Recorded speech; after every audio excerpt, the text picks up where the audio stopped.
Good morning. I'm Leslie Stein, Director of the Government Law Center at Albany Law School. The mission of the Government Law Center is to help state and local governments better serve their communities through nonpartisan legal research and analysis by bringing together a diverse and inclusive group of lawyers, students, scholars, and community partners. We also seek to prepare students for careers as skilled and leading attorneys in public service, advance Albany Law School's unique connection to government, and inform nationwide conversations on government and the law. I welcome you today to the annual Edwin L. Crawford Memorial Program on Municipal Law. The subject of this year's program is implementing sustainable development at the local level, with a focus on Governor Hochul's recent initiatives in this area. We are extremely fortunate to have distinguished presenters, panelists, and moderators who have an expertise in this topic. We hope you will all come away with a better understanding of how the government's initiatives affect local governments and resources available to assist in complying with them. Before I kick off the program, I want to recognize and thank Albany Law School professor Jonathan Rosenblum, who was the impetus behind this program and provided invaluable assistance and advice in its development.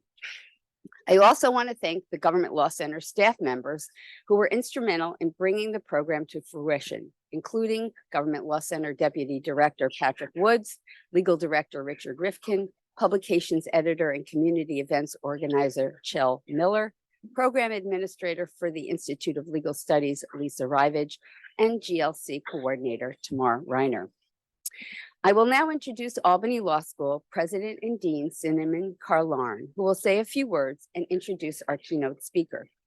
Dean Carlarn joined Albany Law School in July and comes to us from the Ohio State University Moritz College of Law, where she was the Associate Dean for Faculty and Intellectual Life and the Robert J. Lynn Chair in Law. She is a leading international expert in environmental and climate change law and policy. Dean Carlarn has quickly become an advocate for the well-being and advancement of Albany Law School students, faculty, and staff, and has demonstrated her commitment to a collaborative, diverse, and inclusive community. She is a strong supporter of the work of the GLC, particularly its collaboration with state and local governments. And with that, I ask you to please welcome Dean Carlarn.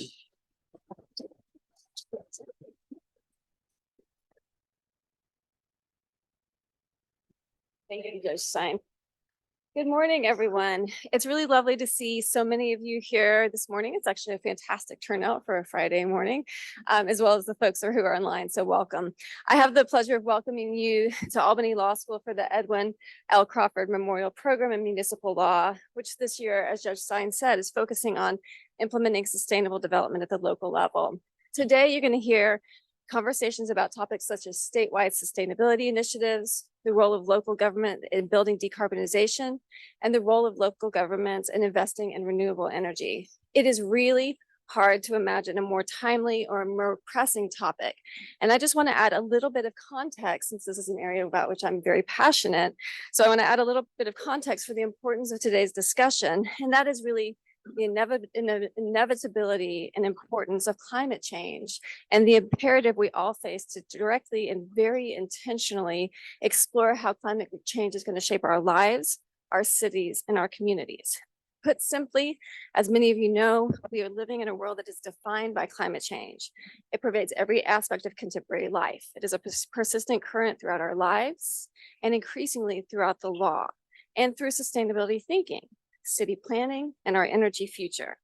By now, everyone everywhere faces some kind of short and long-term threats to the ways we live, the ways we interact. But the changes we face really vary, and they vary significantly. And local and state governments, alongside the private sector, have essential roles to play in really kind of mapping out the threats, and both the threats, but also the opportunities that climate change poses for planning, but also for envisioning what this means for our communities, for our cities, and for our energy infrastructure, among other things, but really for the overall sustainability and well-being of our local and state citizens. Now, As I mentioned, the timing of this event is really extraordinary, not just because we're talking about climate change all the time, but because earlier this week, the 5th National Climate Assessment was released.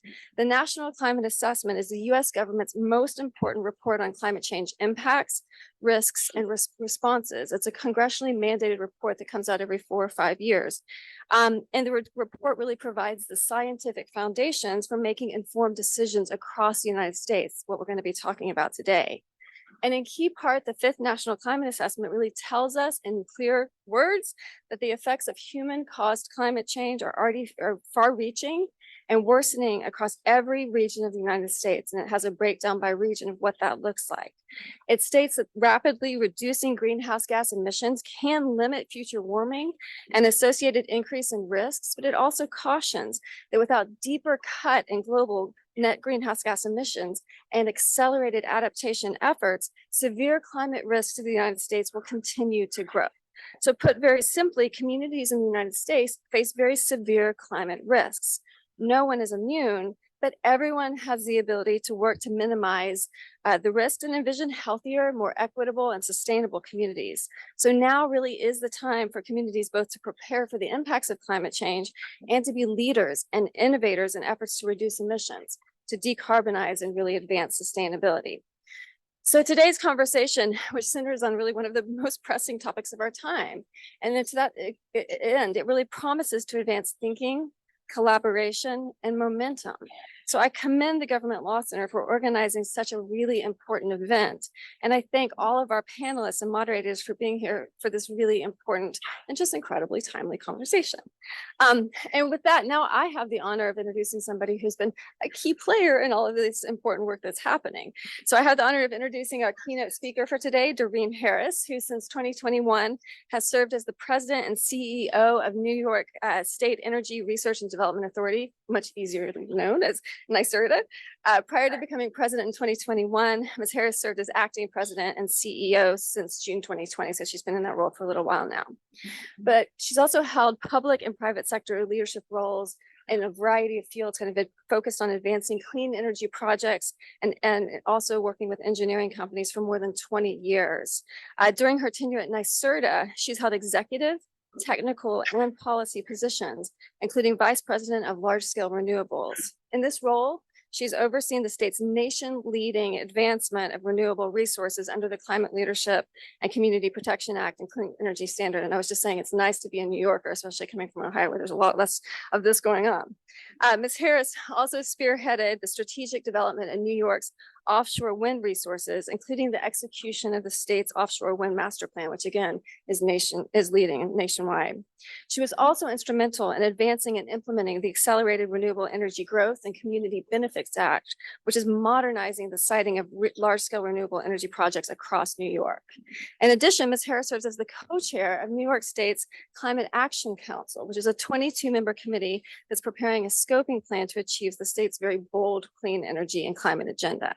And before embarking on a career in public service, Ms. Harris spent more than a decade in the energy sector, serving in management and engineering roles. So she began her career at Alcoa, and prior to joining NYSERDA, she served as project director for global water technologies.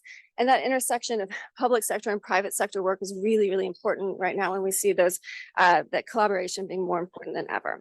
So finally, she serves on a huge variety of boards, including Advanced Energy Research and Technology Center, the Alliance to Save Energy, Clean Energy States Alliance, National Offshore Wind Research and Development Consortium, the Sustainable Development Solution Network Leadership Council, among others. So Ms. Harris is truly a national climate and energy leader, and I'm really honored to welcome her here today and very pleased to turn over the microphone to you. So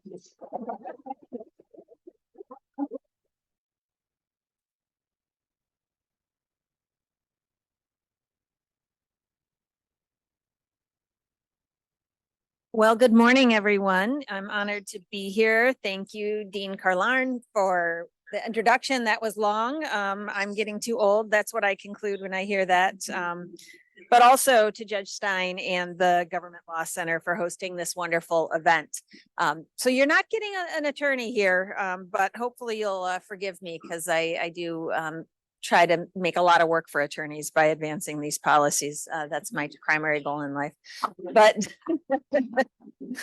But ultimately, I know there's two specific panels that are covering very, I would say, relevant issues for local governments today. I'm thrilled, actually, we have two folks from NYSERDA, one on each panel. And I think we'll get into some of the details through those panels as they proceed. But it is the case that where we sit today, I completely agree with the dean. New York finds ourselves in a situation where we have not only goals embodied within these laws that were referenced, but also we now, as of the end of last year, have a scoping plan. We actually delivered, the Climate Action Council delivered a scoping plan at the end of 2022. After almost 3 years of deliberation and lots of analysis. I say this not because I expect everyone to have read the scoping plan per se, but I will tell you that this is where New York has a leg up on other states, in part because what is contained within that scoping plan is literally a roadmap. It describes not only numbers like those within the Climate Leadership and Community Protection Act, i.e., 70% renewable, 100% zero emission, 85% reduction in greenhouse gas emissions. All of these numbers in this law are really translated into actions in that scoping plan. And that's where I think we can all get very tangible today because of that fact.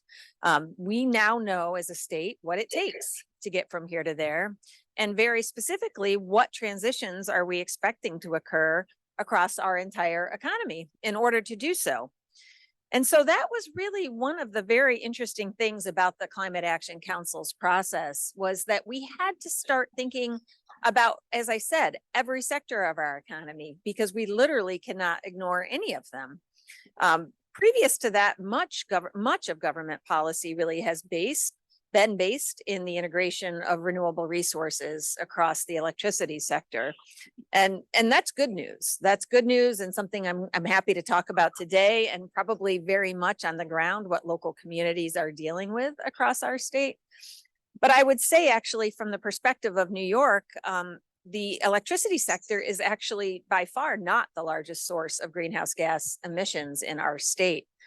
We actually have a pretty clean grid, relatively speaking, thanks to hydroelectric and nuclear power that delivers almost half of our resources.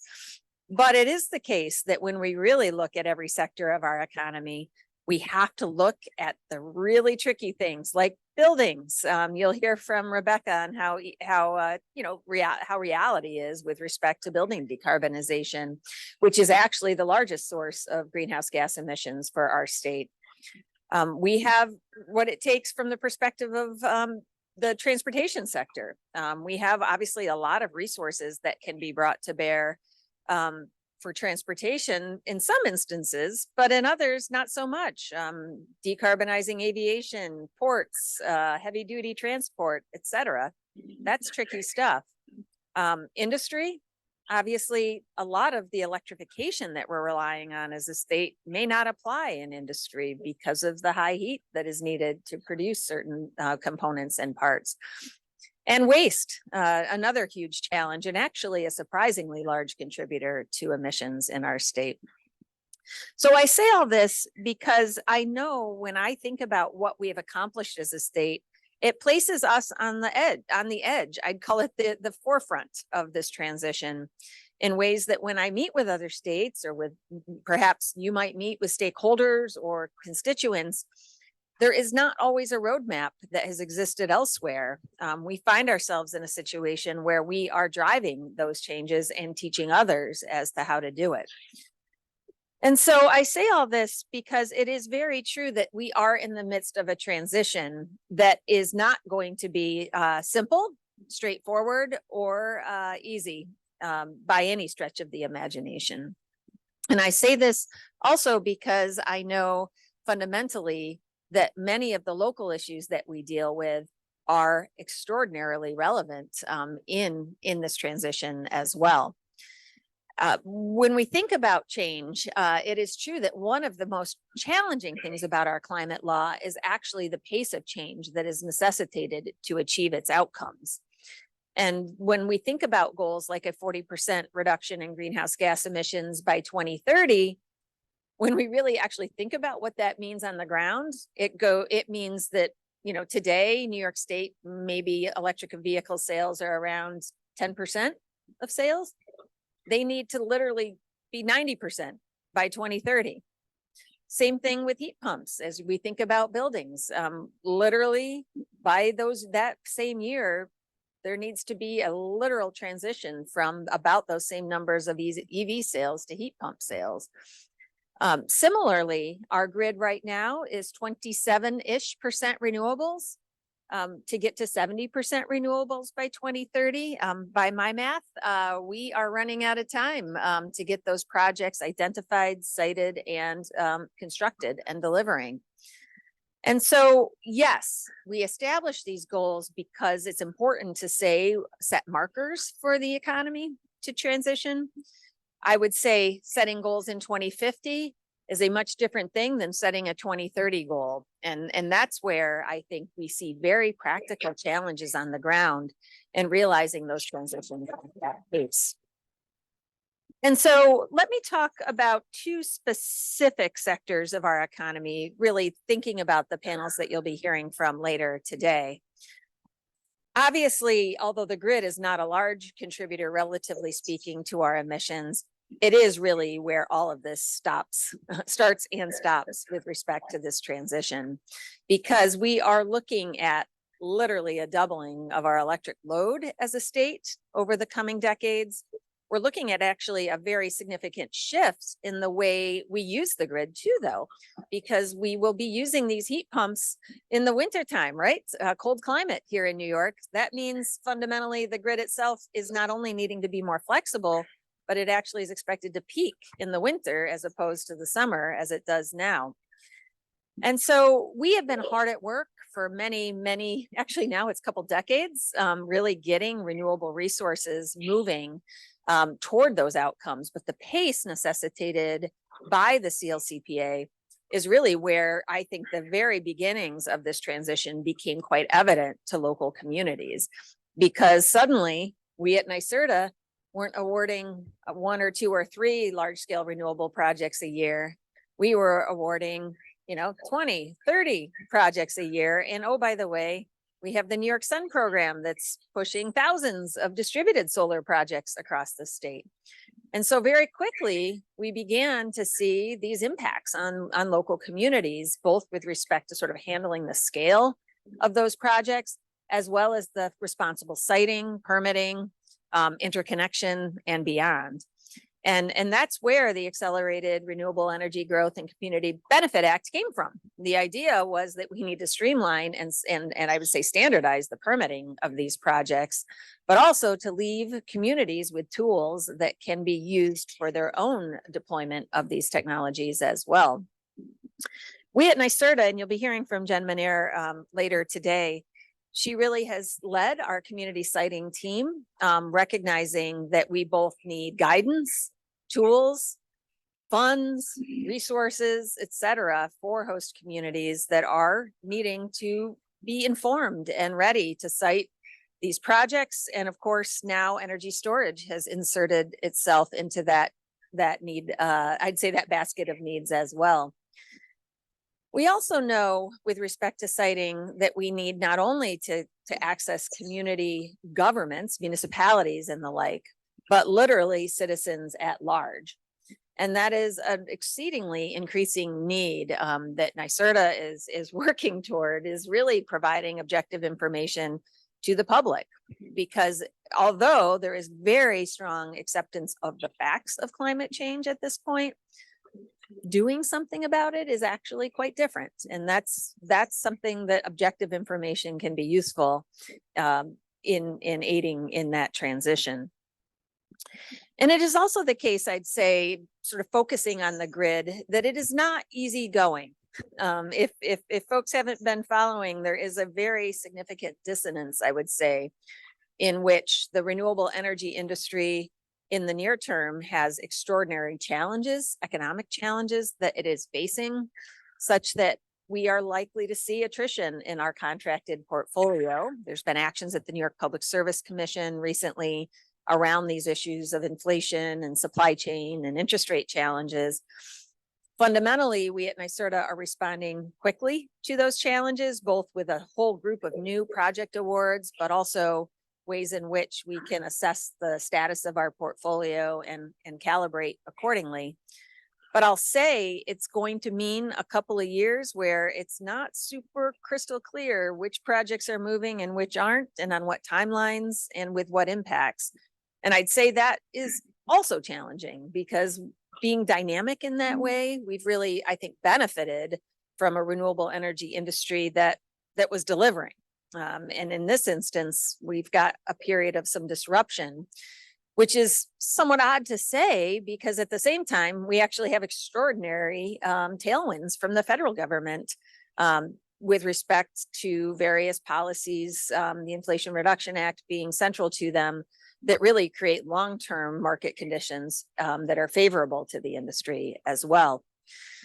And so on top of the siting issues that our team is here to talk about today, I'd say that the turmoil in the industry itself is challenging as well.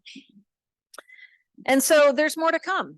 It certainly is dynamic, and it is a situation that we certainly keep ourselves abreast of and lead through. But these very local issues on the topic of siting is something that I think will be central to today's discussion for good reason, because it is central to the transition at large. So that's the grid. Simple, right? I didn't even mention all the transmission projects that are advancing. We've got all sorts of new resources that are coming to bear, both from Canada into our grid, offshore wind projects moving from the south to the north. It's really interesting because it's actually building out the grid, I would say, in the opposite direction as to that which it was intended, in which we have these central station facilities that are intended to be, fairly close to load centers, but deliver out, from central points to the edges of the state. Now, actually, what we see are resources that are delivering on the edges of the state and moving inward. So it's necessitating a massive build out of transmission projects. The commission approved 62 projects upstate this past year, and we see major investments in bulk transmission as well, all toward that need that I had identified earlier. And so that's an important part of this transition that I'm excited you'll be talking about. But I also know that our first panel is going to be talking about building decarbonization. So I want to touch on that from a general perspective as well. And you'll hear from Rebecca in just a bit there. I mentioned buildings are the largest source of greenhouse gas emissions in our state. We have 7 million households. Let me think, 6 million buildings, every typology from, a single family to the high rises of New York City and the urban centers. And the real challenge that we have is many of those buildings were actually constructed before there even was an energy code, which means that when one really thinks about decarbonizing buildings, of course, there's this need to electrify or to use zero emission technologies of various sorts to heat and cool the buildings. But there also is an extraordinary need for modernization that comes along with it. And that is, I would say not often described in a way that people can internalize. People like to talk about the cost of building decarbonization, fair enough. But when one really looks at the cost of decarbonization, the interesting thing is a good percentage of those costs are investments in the building envelope itself that are needed either in the case, in some instances to keep the building safe and secure, but also comfortable. Energy efficiency is the best place to start, but that all starts with again, that envelope and the investments needed to sustain it. And when I think about the world of challenges that are part of this transition, I really do think buildings, I give buildings the highest marks for challenges because of the fact that on the one hand, new construction, it actually is relatively straightforward to build a building with zero emission standards because the technologies exist. They actually work very well when the building is constructed appropriately. And they come with the benefit of cooling as well as heating. Heat pumps have that extraordinary benefit, especially with a changing climate in which we find ourselves needing cooling ever more so in the hot summers that we see here across our state. But it is the case that retrofits are challenging. There's no joke about it. And that is not only it embeds itself in the world of changing the way people live, which is never simple, but also it can be disruptive.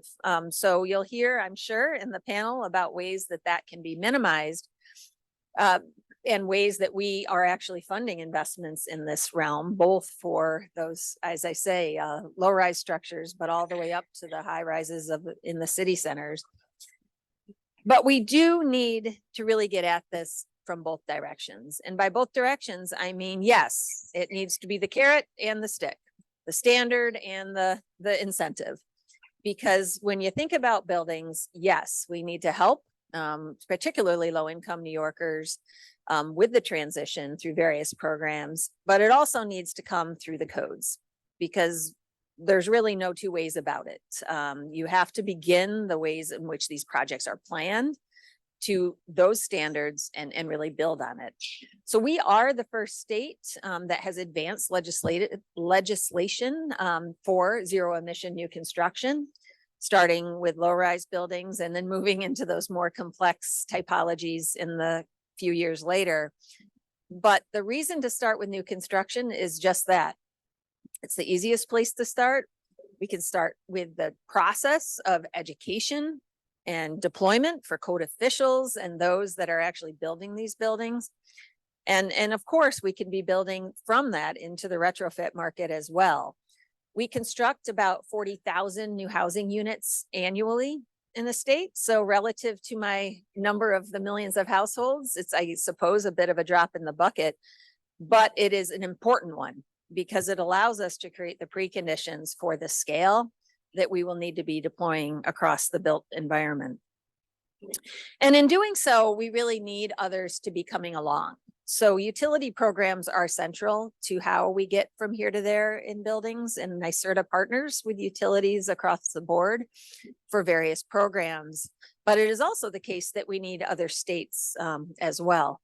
As much as I'd like New York to be, the leader of everything, and we always are, we definitely need this global movement to deploy at the scale and to really move the market at the scale needed.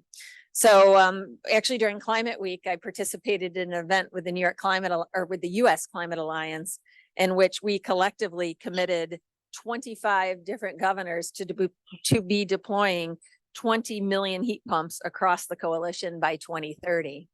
Governor Inslee of Washington had the best quote. It was, everyone has a right to life, liberty, and the pursuit of heat pumps. So fundamentally, when we see this technology deployed at that scale, it's really, truly a good thing. On the topic of buildings, and before I hand it over to the true experts, I want to talk about the workforce. When we had completed our efforts around the scoping plan and really advanced a very robust look at the jobs that would be created from this transition, it is the case that we're talking about hundreds of thousands of jobs. But what the little known fact is the vast majority of those jobs are actually going to be in buildings because it's very labor intensive. It's just complicated, both from attorneys, engineers, installers, etc. It's a lot of jobs.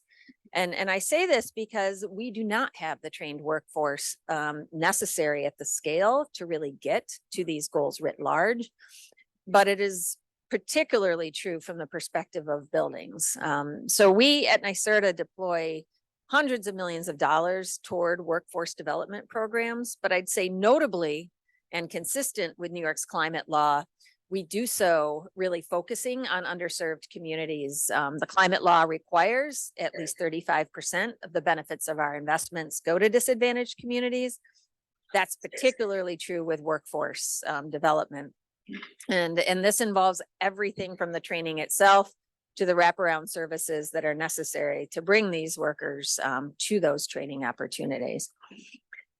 And so fundamentally, we have extraordinary momentum as a state. But we also have, I would say, not blind optimism about how we get from here to there. We recognize that this is hard, it's complicated, and it necessitates an extraordinary level of not only awareness, but collaboration among parties that maybe don't always get together in these realms. And as a general matter, as state leaders, I hope you consider NYSERDA to be a resource. We have literally every type of resource under the sun, trying to really get at every nook and cranny of this transition and how to best facilitate the fundamental benefits that we know will be coming to our state from realizing these goals. So I would say it is not simple, but we remain committed, but objective about this transition.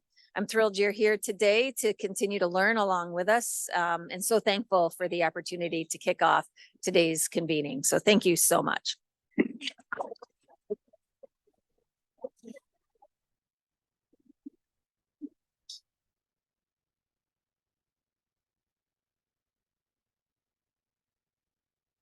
Thank you, Ms. Harris. That was the perfect setup for what is to follow. And I just a couple of very quick logistics before we get going with our panel. First of all, for those of you online and here at Albany Law School who are seeking CLE credits, you will be given code words throughout the program, 2 for each panel. And please remember to submit your affidavits and your evaluations.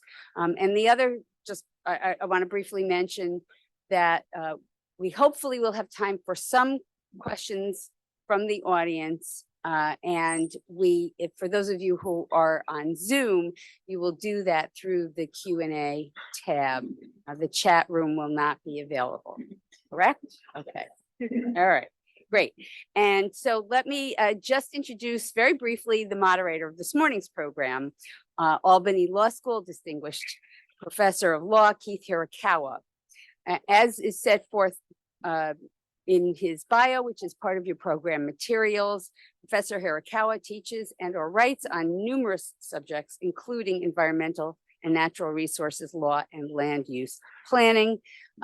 Please take a look at his bio and the bios of all of our presenters here today. So we'll start off with Professor Hirakawa briefly introducing our exceptional group of panelists for the first panel, and I'm turning it over to him and them.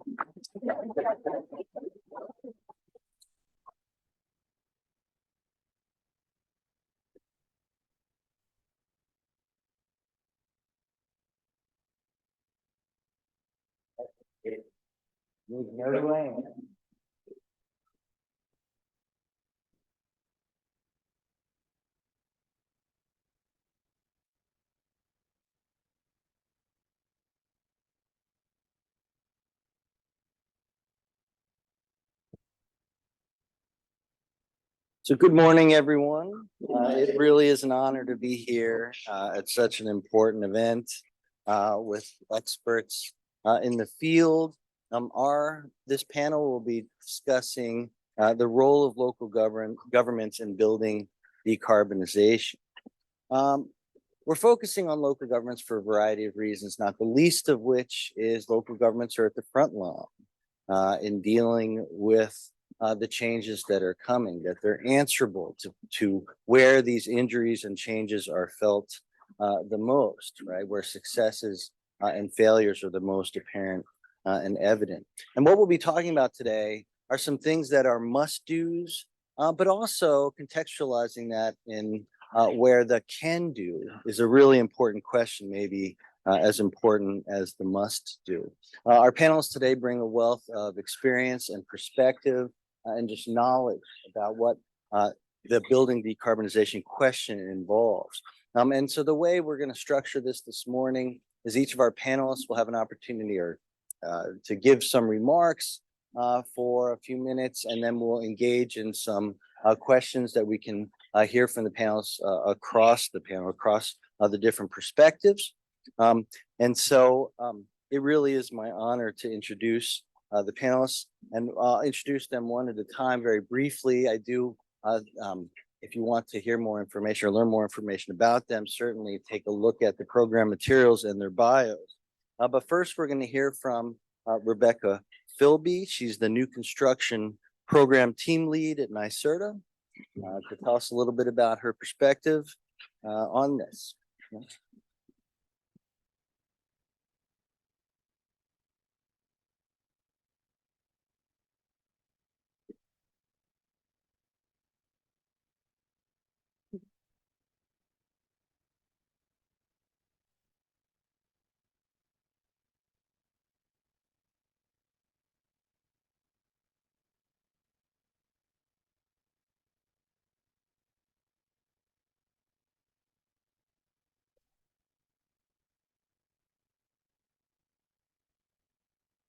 Great, thanks. Can you guys hear me? Okay, am I in the, okay, great.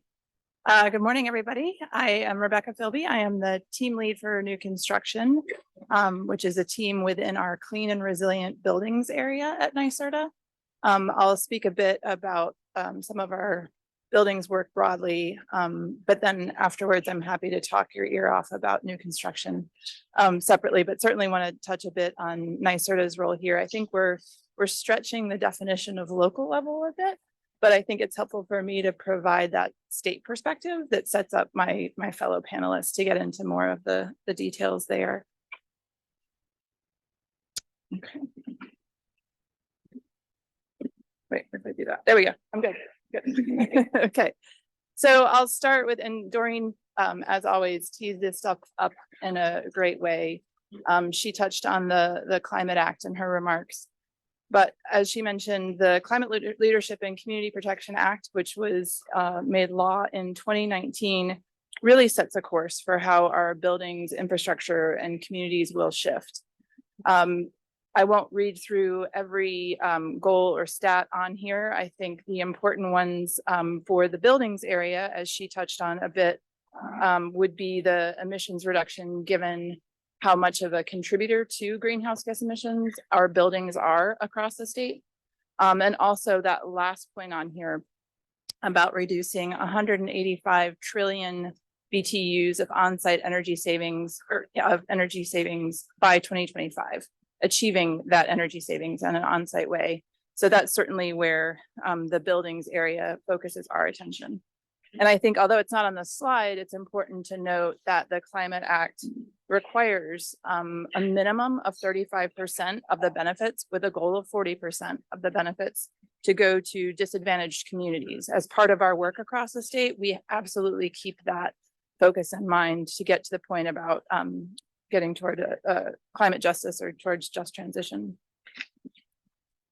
So then after the climate law came in 2019, there was the Climate Action Council work that led up to the scoping plan that was approved in December 2022. And that lays out the vision for how we're going to meet the mandates in that law. In particular, related to the building sector, the key points from the scoping plan were that 1 to 2 million homes and 10 to 20% of commercial space will need to be heated by heat pumps. By 2050, 85% of the buildings will be using clean sources for heating and cooling, including efficient heat pumps and thermal energy networks. So that's to help us get to all those goals that were on the last slide. The number of some of the recommendations that were included in the scoping plan were around advanced state codes for new construction, requiring energy benchmarking and energy disclosures from existing buildings, and then scaling up public financial incentives for building decarbonization. So where we are so far, and I believe Doreen touched on this a bit, in May, the legislature set new requirements that will phase out fossil fuel equipment and systems for new construction as part of the state budget. These requirements will start to take effect in 2025 for buildings that are 7 stories or less. And there's an exception for commercial, or the requirement for commercial and industrial buildings is around square footage if it's not stories, but for multifamily buildings and office buildings, it's 7 stories or less, and then starting in 2028 for all buildings.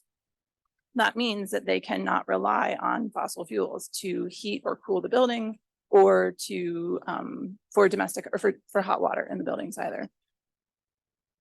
It will support our decarbonization greenhouse gas emissions reduction requirements, and that's what we need to do to get on the path to achieve our goals.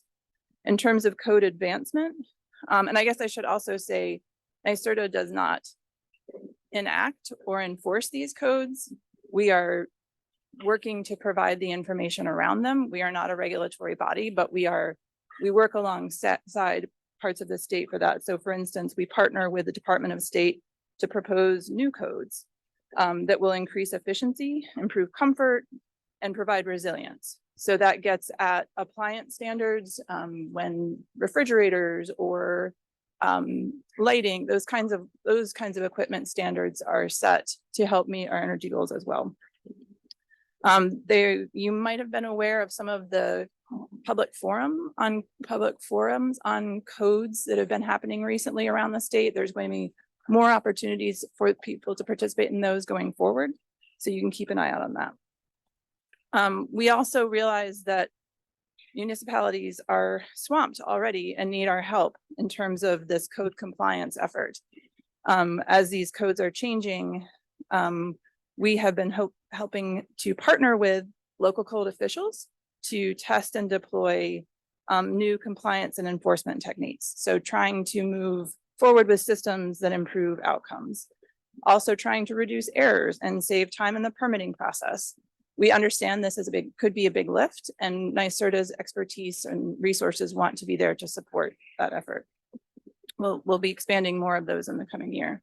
And then in terms of appliance standards, last year we adopted 21 state appliance standards that were getting at some of the most wasteful and worst performing products in the market. There's real money, hard cost savings for New Yorkers included in those efforts.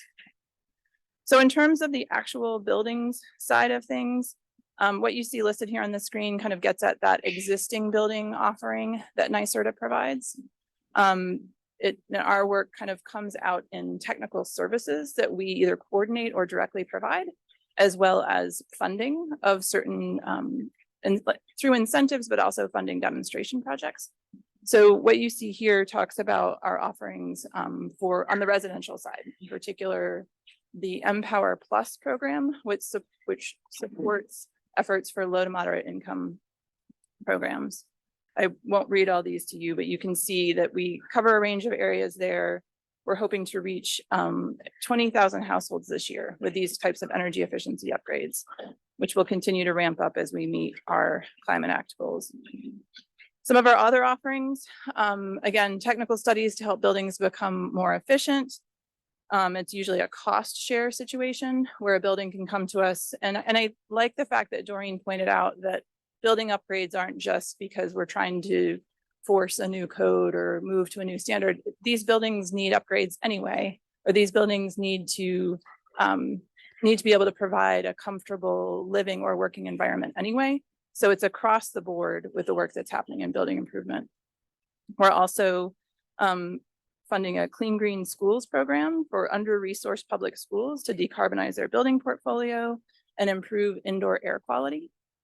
And that's for the kind of P12 level of schools. Empire Building Challenge is a demonstration project for phasing out fossil fuel use for existing large commercial buildings and multifamily buildings. And then another opportunity is the Buildings of Excellence program, which is a competitive funding for new multifamily buildings, where we provide funding for buildings that demonstrate that they're built to carbon neutral energy performance, but they also demonstrate beautiful, comfortable, resilient places for people to live and enjoy living. And we've been running that competition for 5 years now, and we're collecting the data along the way so we can help counter the argument that's often made that this work is all too expensive. It can't be done. It's just too expensive. We're collecting the data to say, actually, here's what the premium is, and here's the benefit of it, and trying to help change the conversation that way. One thing that's not listed on here, but is worth mentioning since we're talking about municipal opportunities, we also annually run a carbon neutral community economic development. We like long names at NYSERDA. That program offering, which is also a competitive offering for buildings that demonstrate a community economic development angle. Maybe it's a community center, maybe it's an art center, maybe it's housing that also includes a healthcare facility. There's a pretty broad range there. But it's for buildings that are willing to be new construction built to our energy standards. We provide funding for that, seeing that it's going to provide benefit to the community and help be a demonstration to the state of the work that we're doing. So that's everything I wanted to outline today. I am filling in for my colleague Suzanne DeRoche, so I included her contact information on here as well. She can speak to the broader clean and resilient buildings portfolio, but certainly reach out to us if you have any questions. And thank you, Keith, for the opportunity.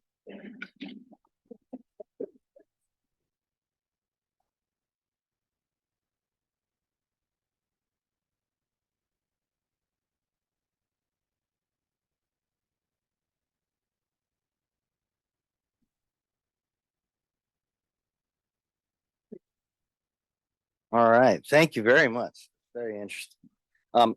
Before we go on, let's share the code word for our attendees on Zoom who need CL or seeking CLE credit. If you're on Zoom, your code word is resilient, spelled RESILIENT. All right, so the code word is resilient for CLE credits. Okay. Of course, if you have any questions about that, please feel free to send them in. Our next speaker for this morning's panel is Malak Nasruddin. She's the New York Senior Manager for Utility and Regulatory Policy at the Building Decarbonization Coalition. I might just speak from here since I don't have a PowerPoint today. So good morning, everyone. And I wanted to start off by thanking Albany Law School and everyone here, for the opportunity for me to come and be part of this discussion. And also just to say, like, it's important for us to be having this conversation. And like we heard from our keynote speaker, there's a lot of work to be done here. So thank you. This is a really important discussion. Happy to be part of it. So as we heard from Doreen earlier, and many of you might already know, buildings are, yes, they are some of the biggest challenges that we're going to face in an energy transition, and part of the decarbonization agenda. So all the more reason, I think, for all of us and for policymakers especially to be paying really close attention to this sector. I think with big challenges, though, come big opportunities.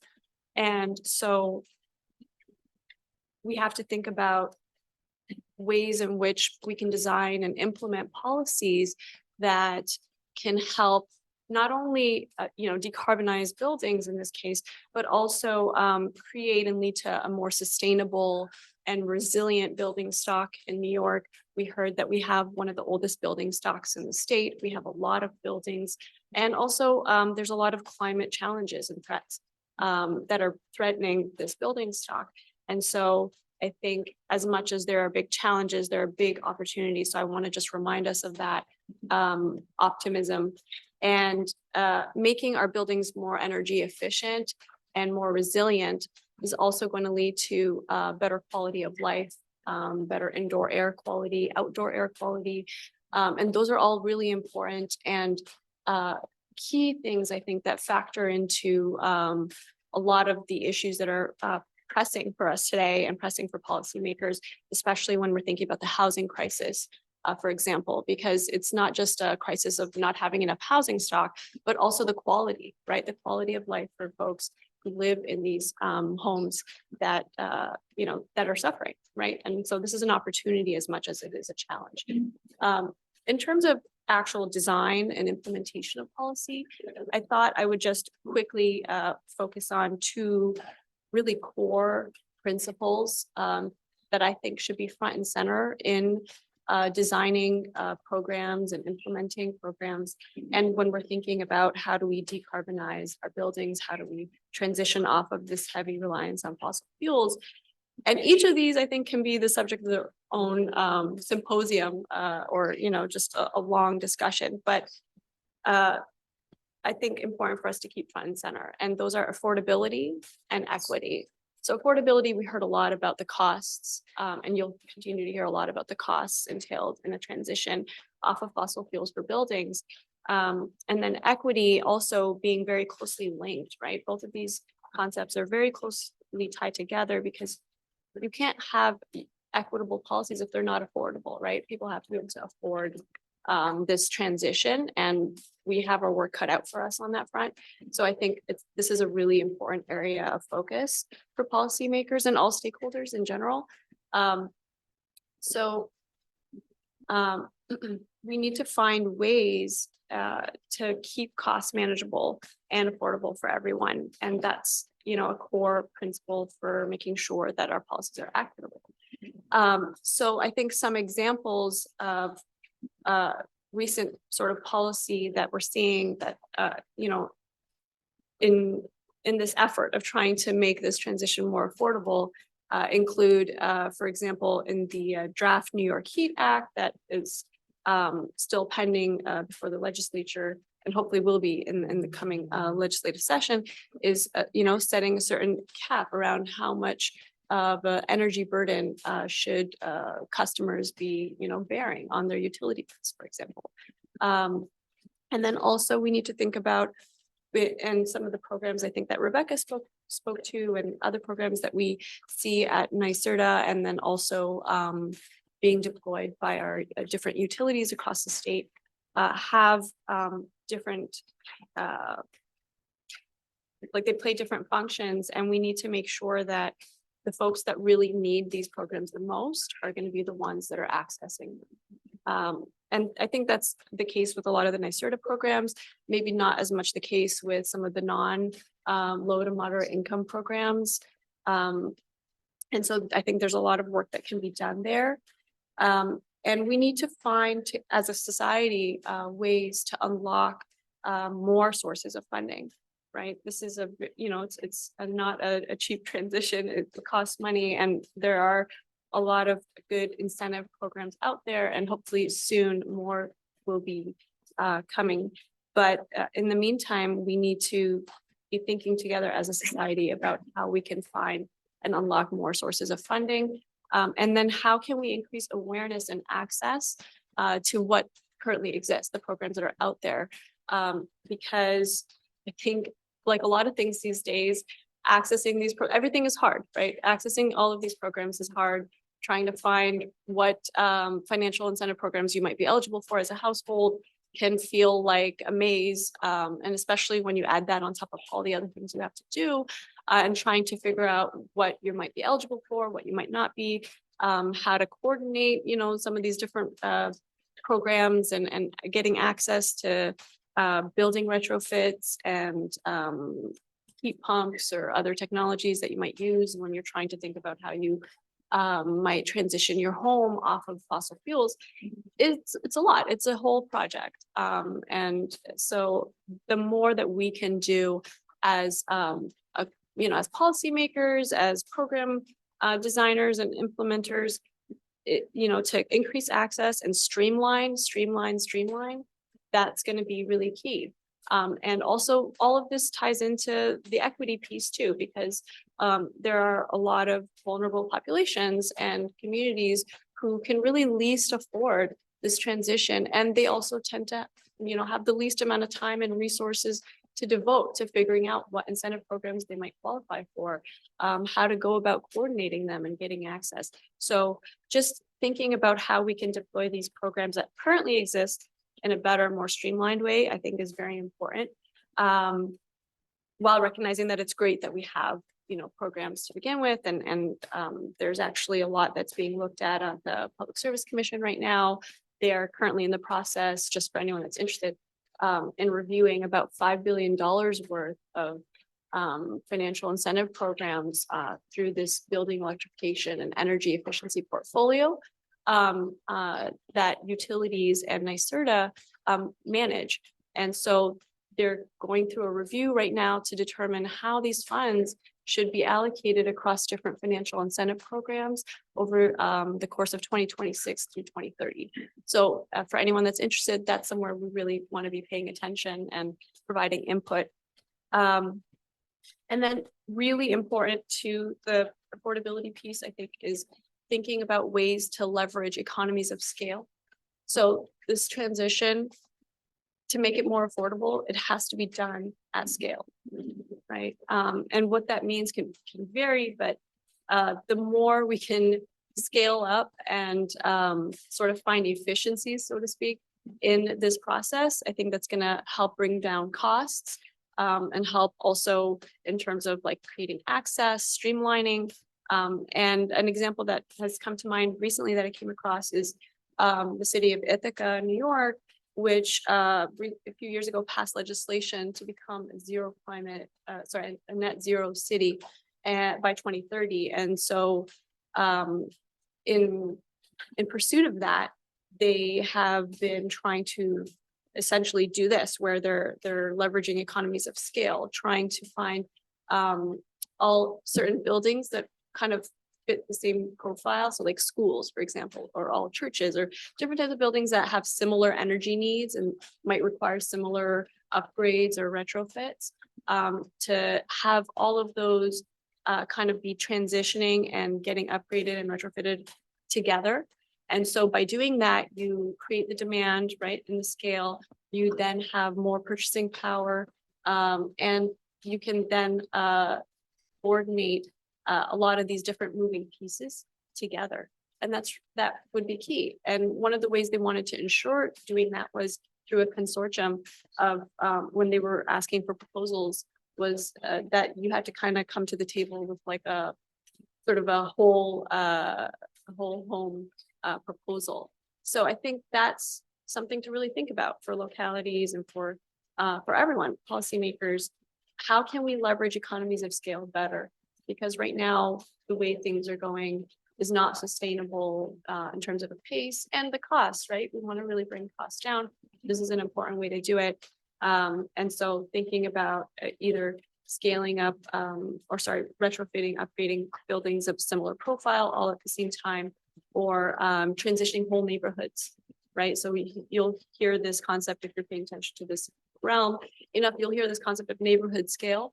That's the kind of transition we need. We need to be looking at neighborhood scale transition and leveraging as much as possible these economies of scale, and coordinating and managing this sort of transition to create more efficiencies, bring down costs, streamline access, help people, and especially with neighborhood scale transition, that I think provides a really good opportunity to help meet some of those goals that we've set in the CLCPA and elsewhere to make sure that disadvantaged communities and vulnerable communities reap the benefits, right, of our policies in a way that helps to correct like historical wrongs, historical burdens that a lot of these communities have had to face.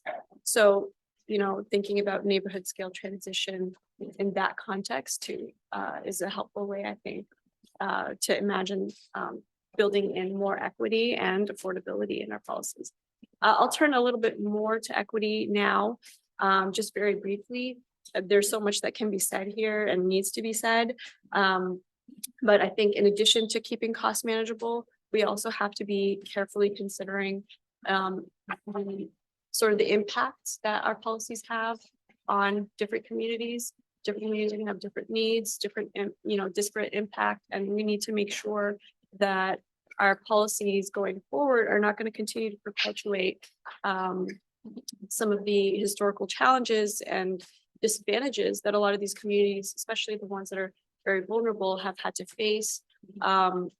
And especially given that a lot of more vulnerable communities are more likely to be subject to feeling the effects of climate change more readily than other communities. Hence why we need to really start there our policies need to start with communities that are going to be more vulnerable to the effects of climate change, communities that are going to least be able to afford this transition. And we want to make sure those communities are not the ones that are left behind.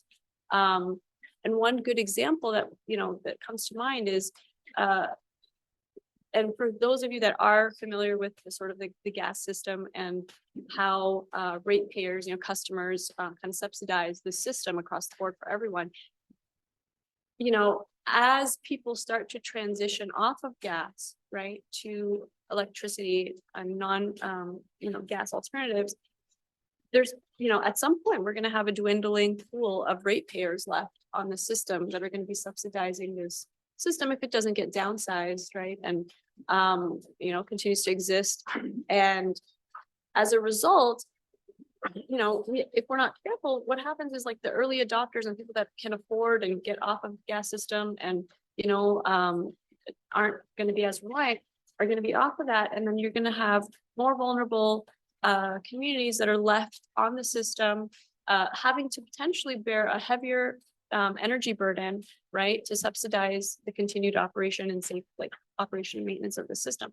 So something to think about there too. And there's like so many different angles here, but just one that came to mind. So, another reason why we really want to be targeting communities that are historically disadvantaged first to avoid situations. And then some ways, just really quickly, that I think localities can keep in mind when ways to sort of couch in equity when policymaking is even processes like our environmental review process, land use review process. You want to make sure that even through those processes that you are making sure that we're avoiding perpetuating historical inequities, citing facilities and resources in a way that's equitable, that is not going to have some either unintended or intended, I hope none are intended, negative impact on the communities around them. So really, those are really core areas to be thinking about as well. And I think I'll just leave it there. There's so much that can be said, and so much left to say. So, but thank you.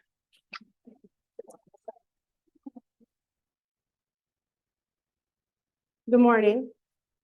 My name is Elizabeth Baumgarten. I'm the mayor for the village of Chittenango, and that is central New York. We have a stop on the thruway if you're going on the way to Syracuse. I was joking this morning. I have the burden, I believe, of representing most panelists west of Schenectady was the joke I made last night. I'm comfortable with that. Madison County is central New York. I grew up in Oswego County. But in my role as the chief elected official for a village of 5,000 in a town of 12,000 in a rural county, there is a very different perspective than we are talking about today, and there's no getting around it. It's maybe not even an opposing perspective. It's a head in the sand.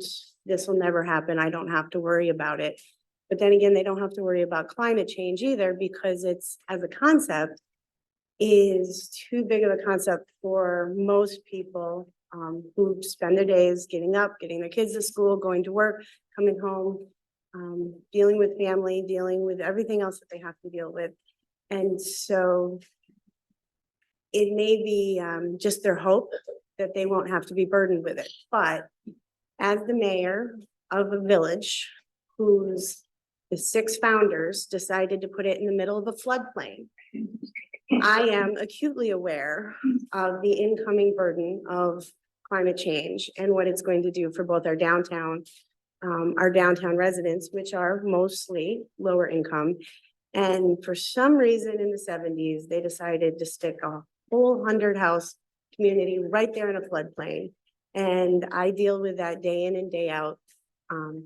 And then on top of this, if you've ever had to deal with anchor ice, okay, we got a recognition up there about what anchor ice is. A couple of years ago, we have a beautiful trout stream, which makes it very shallow.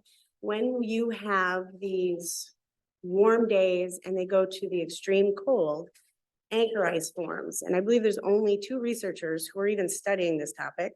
I have now become an expert because what happens in the village of Chittenango is we get an ice wall and all the water backs up behind it. And we have a nursing home rehabilitation center right there, vulnerable. And we came in with within 45 minutes of having to evacuate that. So, you know, from my perspective, I deal with what is going to happen in the future. So I come today very cognizant that this has to be done, but it has to be done in a way that works, because you know, crafting policy can and is usually very conceptual. However, implementation is not.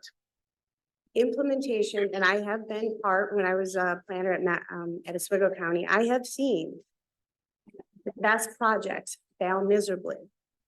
And usually it's a result of ignoring the stakeholders, the individuals who are most affected, don't understand or have a different value system, not truly understanding their perspective and where they're coming from. And so I have spent my career really embracing direct democracy. And that is why I'm proud to be a local government leader, because I am the closest and most accessible elected official to my village residents. And to be honest, beyond, you know, I am, if something's going on, if I'm at the grocery store, if I am at my son's hockey game, I'm the person somebody goes to about what's really going on. And, you know, this is something, you know, I have a background in environmental policy that I feel strongly about, but I also listen to them. You know, I have a constituency of 5,000 and, you know, we just went through a process where we revised the way we do garbage. And I'm not lying when I say they came with virtual pitchforks. I mean, when you make a change that they feel affects them in the home, there is a very emotional response. And building decarbonization is triggering this in our communities in upstate. And I get it right up until the drive today, because one of my most vocal constituents is my husband. And to put it into perspective, he is a former Central New York ASHRAE president. He is the 2016 HVAC Central New York Man of the Year. You know, I mean, so I have a stack of clients who tried to go the heat pump route, commercial buildings, not residential, and then didn't. They had the right intentions. They wanted to do what they thought was right. But when the economics were presented to them, they ended up replacing their existing furnace or whatnot, you know, and so that in the current climate with the current systems, that's a failure, right? Because you have people who are wanting to do the right thing for the right reasons, but the economics, the rational decision is not there. And I don't mean to pick on him too much. I mean, he was the project manager for the whole Onondaga County Energy Efficiency Group when he was a carrier. So, you know, he's a good guy. He's done some good stuff. But he is, from his engineering perspective, right up until I got Amsterdam today. This is what you need to know. This is what you need to talk about. But, you know, so we talk about implementation. A lot of times we characterize the two routes as the carrot and the stick.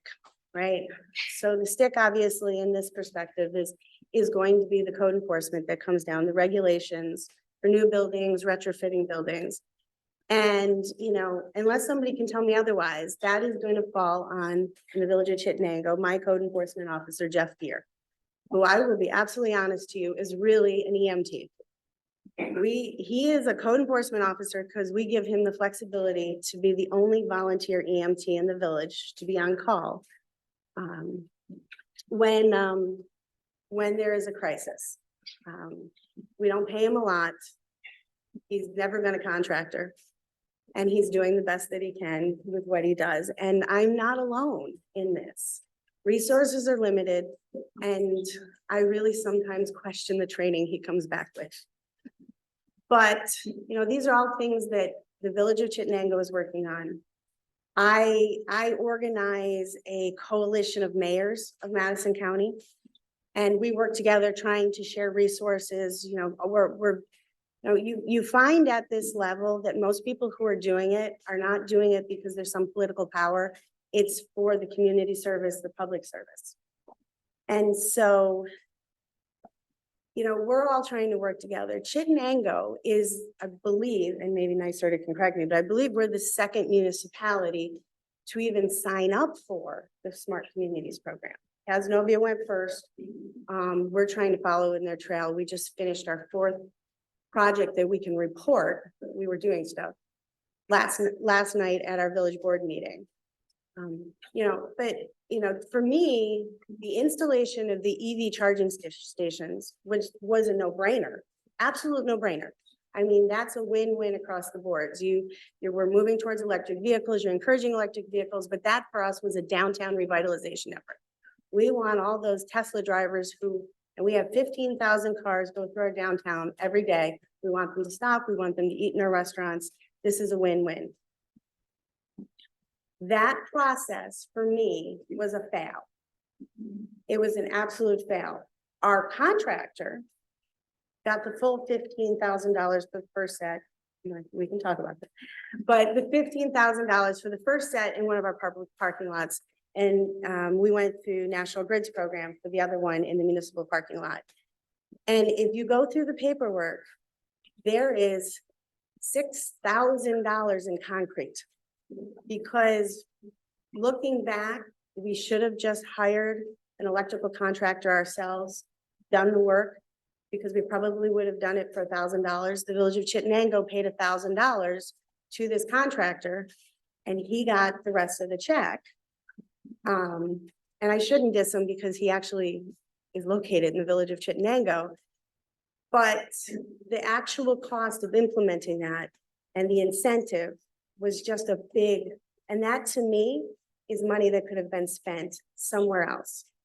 And then, for resource and staff limited municipalities, the carrot is a tough one because the paperwork, and I'm a bureaucrat, I will admit it, but even I have my limits. And I have a part-time village administrator. I have 2 clerks. I have 1 code enforcement officer. And that is who is going forward with these things. And we're leading. Casnovia and us are leading, with these limited resources. So we're doing it at the pace that we can based on our resources. And I have seen one person at one of those EV charging stations, 1 car parked there. It will come. But as we were doing the benchmarking, my administrator's like, we need to pull these out of here. They're just costing us too much money. And if my constituency saw how much it was costing us, and we can't go back because we used the one program and we can't do the other program, they really would not, and I'm very transparent, but these are not numbers I'm going to put out there, because they will undermine what we're trying to do in the big picture. So, I keep thinking about this as this is still tragedy of the commons. We're just talking about a different resource. And so how do we, every time we come to the same problem in the environmental policy world, deal with it? And it really comes down to making the rational decision, the decision that also makes the best social decision. And so, sometimes that can be the carrot and that can be the stick, but usually it is in the market. And we are talking about that. And I'm trying to stay on top of all of this, but the truth is for homeowners, for commercial buildings, for developers. And I can tell you, all of the horror stories about working with developers, but for municipalities like us who really want to be a partner in making real change, the best thing you can do for us is make the market so that the decision that best pulls the carbon, that moves us to the net zero, is also the one that is the rational decision for a developer, for a homeowner. And that's a big ask. That's a big ask, because it's far too easy for a municipal official at the local level or a code enforcement officer to just look at the person who's going, why do I have to do this? And say, because the state told you. And now you're on this backward spiral where you are undermining trust in government, and you're going to fail the process that you're trying to do. So if the true goal is to enact this change that we're all talking about, then, you know, local governments are here. We want to be helpful. We want to be a partner. But we have real concerns and they need to be dealt with. And frankly, what the village of Chittenango deals with is certainly not the same issue as the city of Ithaca. I mean, culturally, there is a wide divide there. You know, different history, different tradition, different groups of people, they see the world differently. But that doesn't mean that those perspectives are wrong or bad. But if to be true leaders for a positive good requires real, true decentralization. Not just talking about decentralization or picking up things, but really, truly understanding where the single mom who's living in the 900 square foot house is coming from, you know, but also the household where one's a cop and one's a teacher and they got 3 kids, because they're going through everything all day and they may not fall into that disadvantaged, you know, socioeconomic level. But this is going to have real true impacts. And it's not that they want their children to grow up in a world where we're flooding and it's hot and these dystopian novels are coming true. They just need to make the rational decision because it's the one that works best for them and their families. And so that's the lift. And, you know, I can be here all day to talk about all of these little qualitative things. And policy a lot of times is set by the law of large numbers, right? Because it's easy. You look at the trend analysis, you understand as a whole, but there is value in qualitative data. There is value in the individual perspective. And if you really truly want to enact change, you got to do the hard work of looking and listening and including every individual as a stakeholder. So that's my local.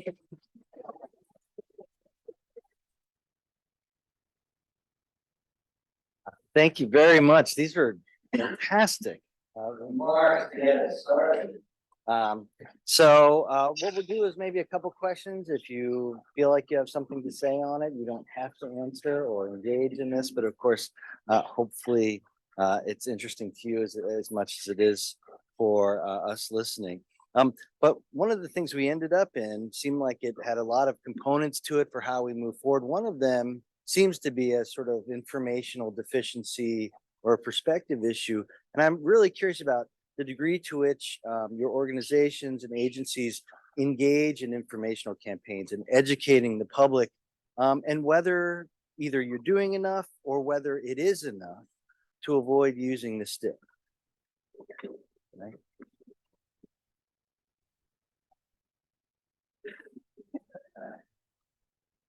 Sure, I can talk about that a little bit. That's basically the kind of general awareness and outreach, I think, is what you're asking out there, right? So, and really pertinent to the conversation today, and I believe we started this last year. NYSERDA does have a kind of general public facing information section around heat pumps and around induction stoves as well, or at least electric stove. I'm pretty sure it's around induction stoves, because we know, and it's a really important point you made, that when you're making changes at somebody's home, that's going to be the scariest, even if it just is perceived that way. So part of it is getting out there for general public who does not care about energy.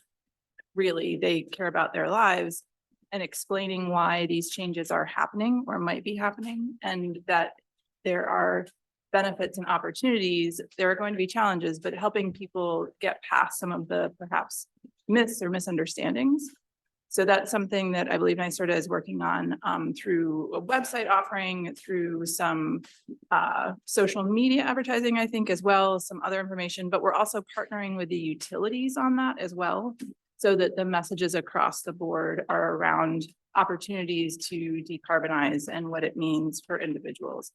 This isn't getting at everything really, but I just wanted to mention that that we are focusing in particular on reaching the general public with those kinds of messages.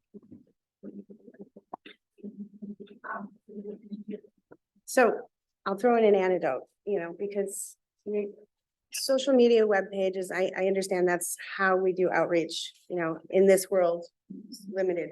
But if I go back to my trying to change garbage, right? Because we're changing the way we were doing garbage in the past year. This was an 18-month process for us, where in most municipalities, they just change out the truck, put in a different type of truck, deal with it. But that's not how I roll. And I had a greater goal of trying to reduce solid waste, getting people to also think about their personal impact on our solid waste problem in the community, because it does affect their taxes. So we spent 6 months, we had a committee. Nobody from the public was coming. So I pushed my ethical gray area. So we sent out tax bills when you're legally required to send out a tax receipt. So and most of our houses are in escrow. So most people don't think about their taxes, but they get a receipt that says, yep, your bank paid your escrow. We attached to it a letter from me saying that if you do not start participating in this process, you will be billed an extra for anything over 64 gallons. Well, boy, did I get people's attention. And I did it on purpose. And I mean, this is after I had spent months on our Tuesdays in the park. My son was jumping out of garbage cans to show the difference, but it goes back down to the economics, right? So following meeting, we had a public forum, we exceeded fire capacity. And this is where I think I am unique in the fact that having an MPA, being a trained facilitator, I was able to really take everything and make it into I gave them standing, I gave them, I really addressed their concerns. They felt that they were listened to, but more importantly, I followed up. And in the weeks and the months that followed, not only did we get real energized community involvement in that committee, but we also, they spread the word, right? So all the disinformation started to fall away and then get replaced, so you cannot replace that trust that you get from an eye-to-eye contact with somebody that you actually do trust. But it has to be handled carefully. So, I'm not trying to put down NYSERDA, but this is where local government can play a role. But, once again, I have to qualify it in our own time, with our own resources, given our own limitations. Because I think most of us want to be active partners, and we are on the ground and most accessible.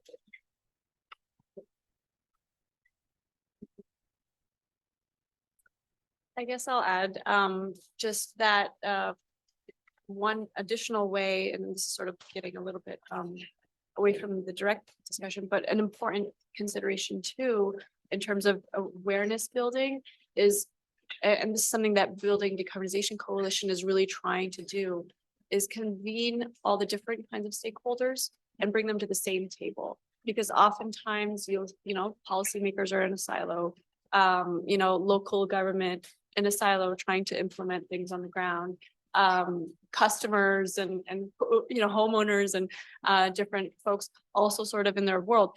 And I think and as an organization, we think it's really important that everyone come together and be at the same table. And so I think that's one strength for us that we're working on is convening different stakeholders and paying attention to what do the manufacturers need, right? What does the industry need? What do building owners and homeowners need? What do localities need?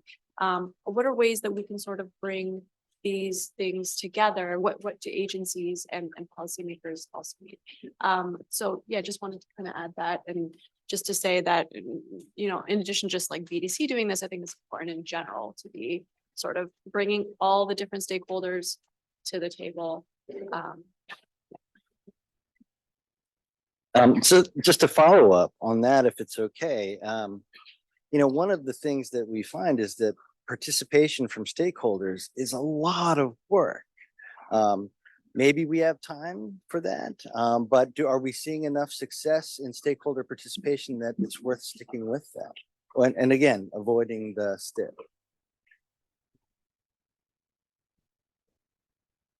I mean, I think, I think that makes sense. Like, it does take time to participate and be part of these conversations, and everyone is doing it on top of, in addition to their work.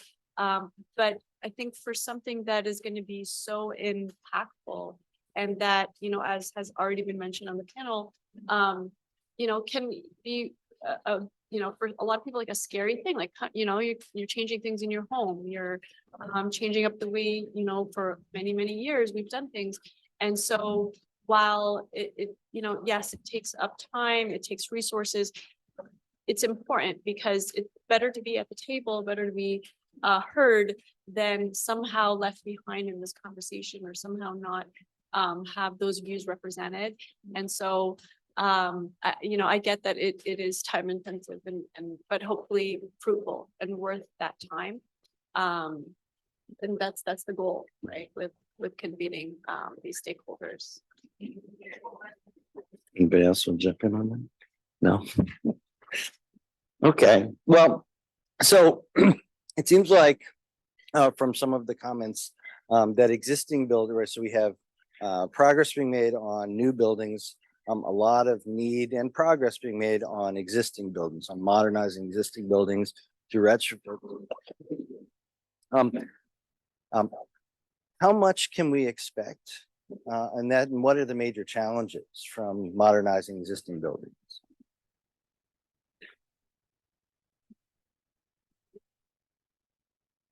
Can you like expand on that question? Oh, sure.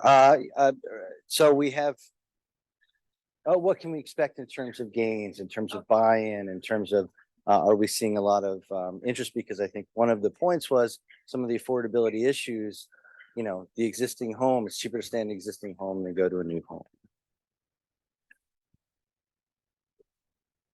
I mean, I don't know that I can directly speak to this, but I will certainly try. As I had mentioned, I think something that is, and I get the economies of it, right? The costs, sometimes it just makes more sense right now, the way things are going, that in the example that you shared, Mayor, someone just decided to just replace their old furnace with just another new furnace, rather than go through the hassle and the headache, right? That can sometimes feel like with trying to get off of fossil fuels or replace it with, a fuel alternative. Sorry, I'm just having, while you see that there's a lot of challenges there, this is all the more reason why we need to make sure that when we are, doing, pushing forward this energy transition, when we are, we have these regulations and holding people to them, that we also are finding ways, again, to bring the costs down. And one of the biggest ways to do that is through scale, right? And once we can find ways to leverage scale, and we can create also more regulatory certainty in the market, so that manufacturers can feel supported and feel like they can, they can start producing at a larger scale, that once technologies become more and more readily sort of prevalent, that should bring the costs down.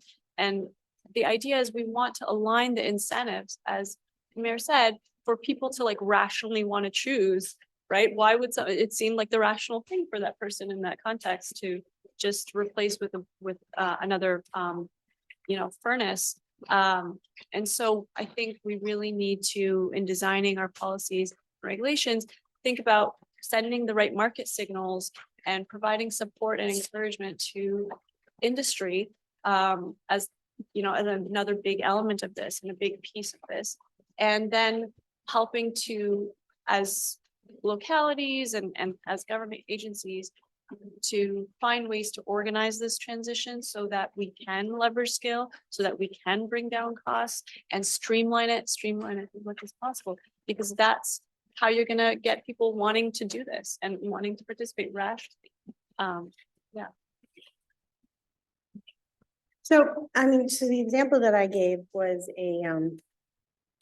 I forget the square footage, but the numbers that are in my head is to move to the heat pump, and this wasn't even a cold weather heat pump, these were just heat pumps, was $12,000 for the square foot, the square footage, and this was a commercial space, not one at the top of my head, but to bring the electrical, to bring the amperage up to service the heat pumps, because I mean, compressors are electricity driven, was $51,000. So that's what made this particular example unfeasible.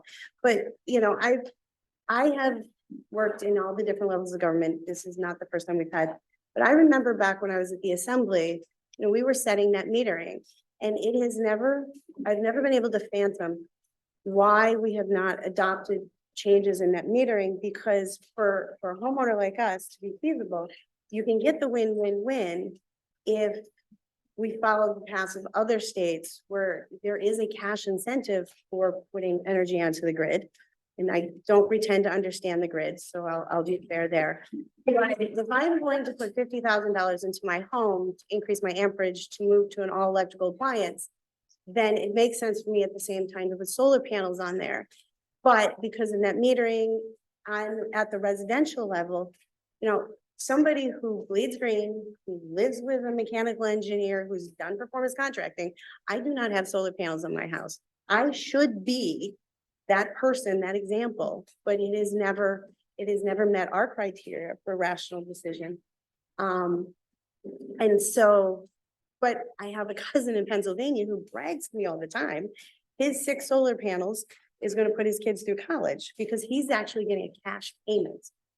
And, you know, so the win-win-win is always the solution. But we keep having these discussions and I never hear about the change in net metering policy. And so I'm always curious about when are we going to have that discussion?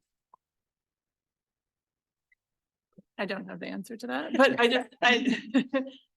think the way you were just talking about that, I think an important point to make here, to get back to your question about what the opportunity is across existing buildings.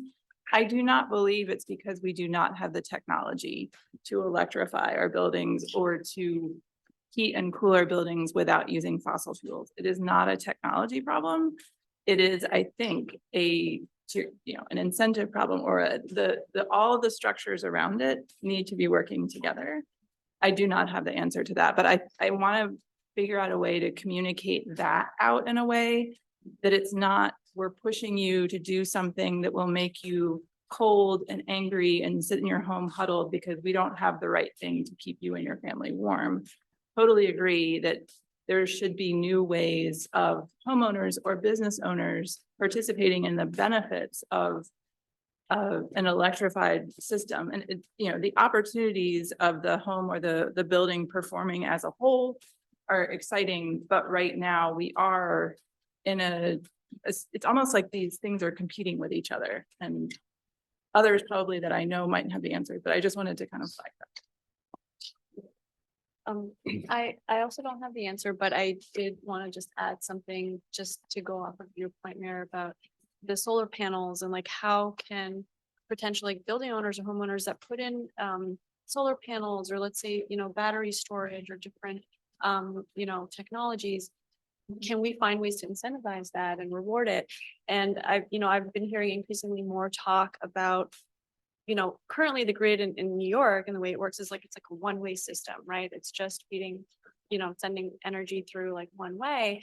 But if we start to imagine and think about this grid, and I know others beyond me are thinking about this at a much higher and deeper level, to see it as more of like a distributive energy system, right? More of a two-way system of a give and take, to help make it more resilient and open up more capacity, and B, perhaps within that reimagining and that, sort of creating a more resilient grid, there may be opportunities that we could find to incentivize and help homeowners, maybe it's like some kind of net metering or some kind of deduction on the meter for having these kinds of technologies. I think that all are things that can be considered and, should be at play when we're thinking about how we're upgrading and making our electrical grid more resilient to withstand the increased demands that are going to be on it.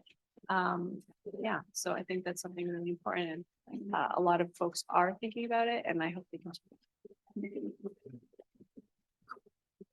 All right, we need to take a minute again for those who are seeking CLE credit and are on Zoom. The code, this code word is retrofit, spelled RETROFIT. Again, the code word for CLE credit is retrofit. All right, so and back to our discussion. So this is obviously super interesting. And there are a lot of ideas, a lot of things that we should be able to have, some conversation about what we don't. One of the questions that we kind of talked about a little bit before, talked around, was at what level of government do the things that we really want to move forward on, at what level of government or governments or collaboration can we look to for the best opportunity to move forward on some of these big challenges? Yeah. I mean, I don't represent government, but I have spent a lot of time working at the New York City level at the City Council and been thinking about this a lot too. And, we talk a lot about like, on the one hand, the need to sort of decentralize a lot of this process, right? Because there isn't a one size fits all way and different towns, different cities, different neighborhoods are going to have different needs in this, when we're thinking about an energy transition. So, I think there's like pros and cons, right? But there's certain things that the state, I think, can do and unlock for localities and certain things that make sense to like empower localities to be doing. And so, the state could potentially be playing a sort of, and I think that's the idea, but, a sort of an organizing kind of role, right? To help, figure out and unlock where there can be more resources provided to localities. Because and I'm thinking about a lot of the sort of, where are the gaps? We have a jobs and like workforce gap. And that's something that, I think both the state and local governments can be coordinating on. Also just further like streamlining and deploying all of the financial incentive programs that currently exist at the state level. Maybe there could be potentially more collaboration with local governments if that's, if that's an option, to help hear, and I think there is a lot of like public consultation that goes on with these programs to hear, the feedback and figure out ways that, we can continue to improve these programs and deploy them in a way that makes the most sense in a different context. So I think, I don't know that there's one answer, that there's one level of government where it's going to have the most impact. But if I had to pick, like, I think the state has a huge role to play here with unlocking resources and helping to mobilize a workforce and give local governments additional support where they need it, right? To implement a lot of these mandates that are being passed out.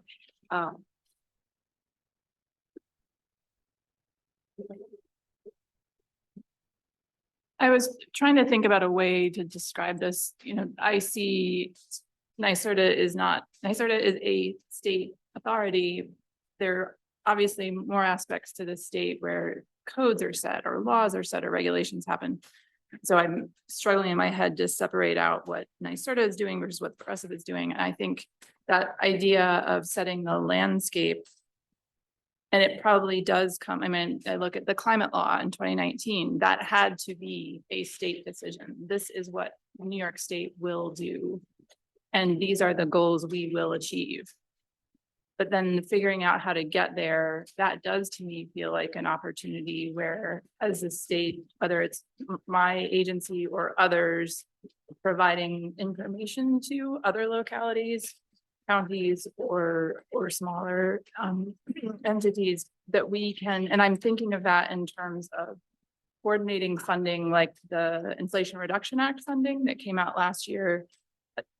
portions of that have to be coordinated through state energy offices, which in our case is NYSERDA. So we are the go-between, I guess, between those funds and making it available to the state of New York, to various players. So it's not necessarily NYSERDA handing a locality money, but NYSERDA helping that funding become accessible. And alongside the funding, it's the technical assistance and the training and the resources to make sure that your staff who are on the ground enforcing the codes that have just been pushed through, that they can get that done. So I guess that's where I'm seeing the interest. And I can actually follow up on that because, villages are unique to New York. There's no getting around it. I like the word empowerment. If you go back to the history of New York, on the ground, local, it was a good thing. Roads got paved, people got done. They did what they needed to do, and they had a community investment, and you can't get away from that. I mean, sometimes when I question why people are paying that extra level of taxes, and economists have their own idea, but in the library at the University of Albany, there's a Rockefeller Center book from the end of the Mario Cuomo's administration that clearly lays out because they identify and they choose to live in that community. And we have not changed from that. So, moving away from Andrew Cuomo's 2014 war against local government, which is what I call it, and embracing what is unique about New York, what has worked. But also at the same time, as I'm talking about limited resources, I'm amazingly thankful for Amanda, who is in the Central New York Regional Planning and Development Board, who is funded through NYSERDA's Technical Assistance Grant, because she is guiding us through that climate action. She's providing us with templates. She's keeping us on track, and we get to pick and choose our path. We have a smorgasbord, so we are empowered to make our own decisions. We've kind of had a guideline. And if you think back to the end of the first Governor Cuomo, there was a lot of regional planning. There was a lot of regional coordination, collaboration. It was encouraged as another way because he was the first Cuomo governor to realize that villages are not going away. And so he embraced it. He did the regional planning. And I think the answer to all of this really is going to be at the regional level, where it's the kind of go-between, it's the communication, it's the trust, because my fellow mayor can say, when we get together, home rule is the thing we fight for. And it's just the nature of being a local government leader at the city and at the village level, so. So just, it's kind of a follow-up, but a little bit different. So I'm wondering, with all that, right, these collaborative governance, different levels, serving different roles, are there places where moving towards building decarbonization has equity as a primary component and driver, or something separate that you try to incorporate? Is equity a driver, or is equity another consideration? I might have worded that in a complicated way. I sort of think about a lot of both adaptation and mitigation from climate change as being about equity first.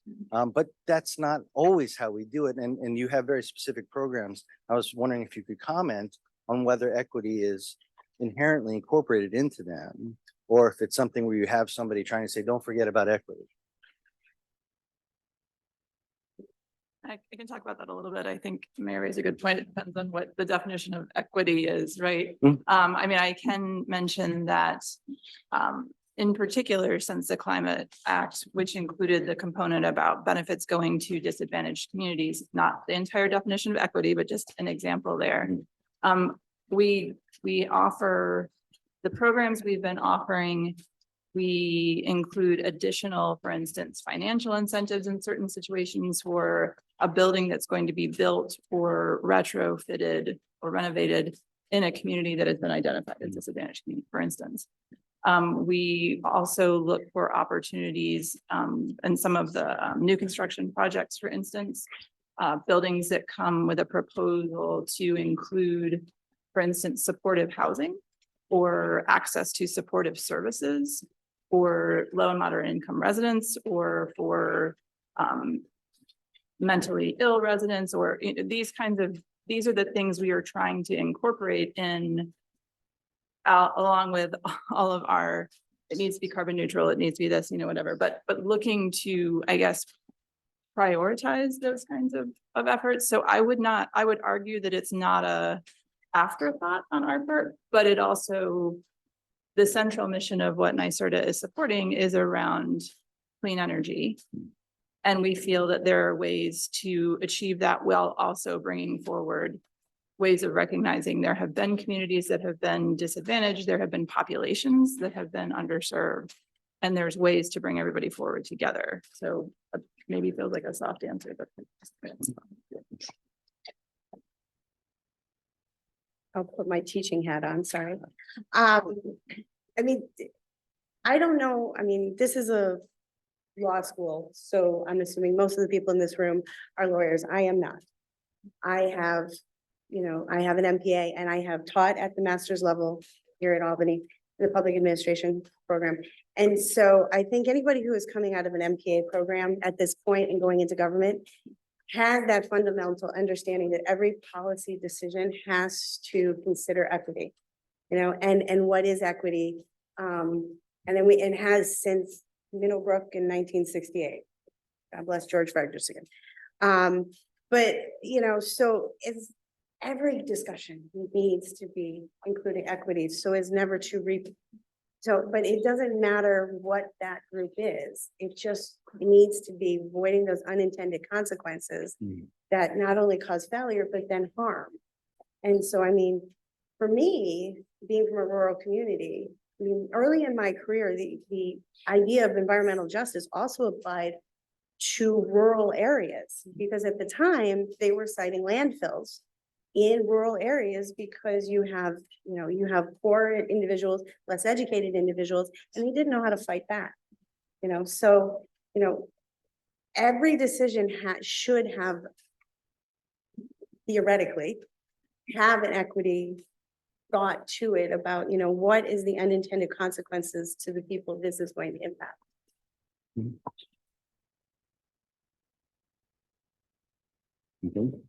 Okay.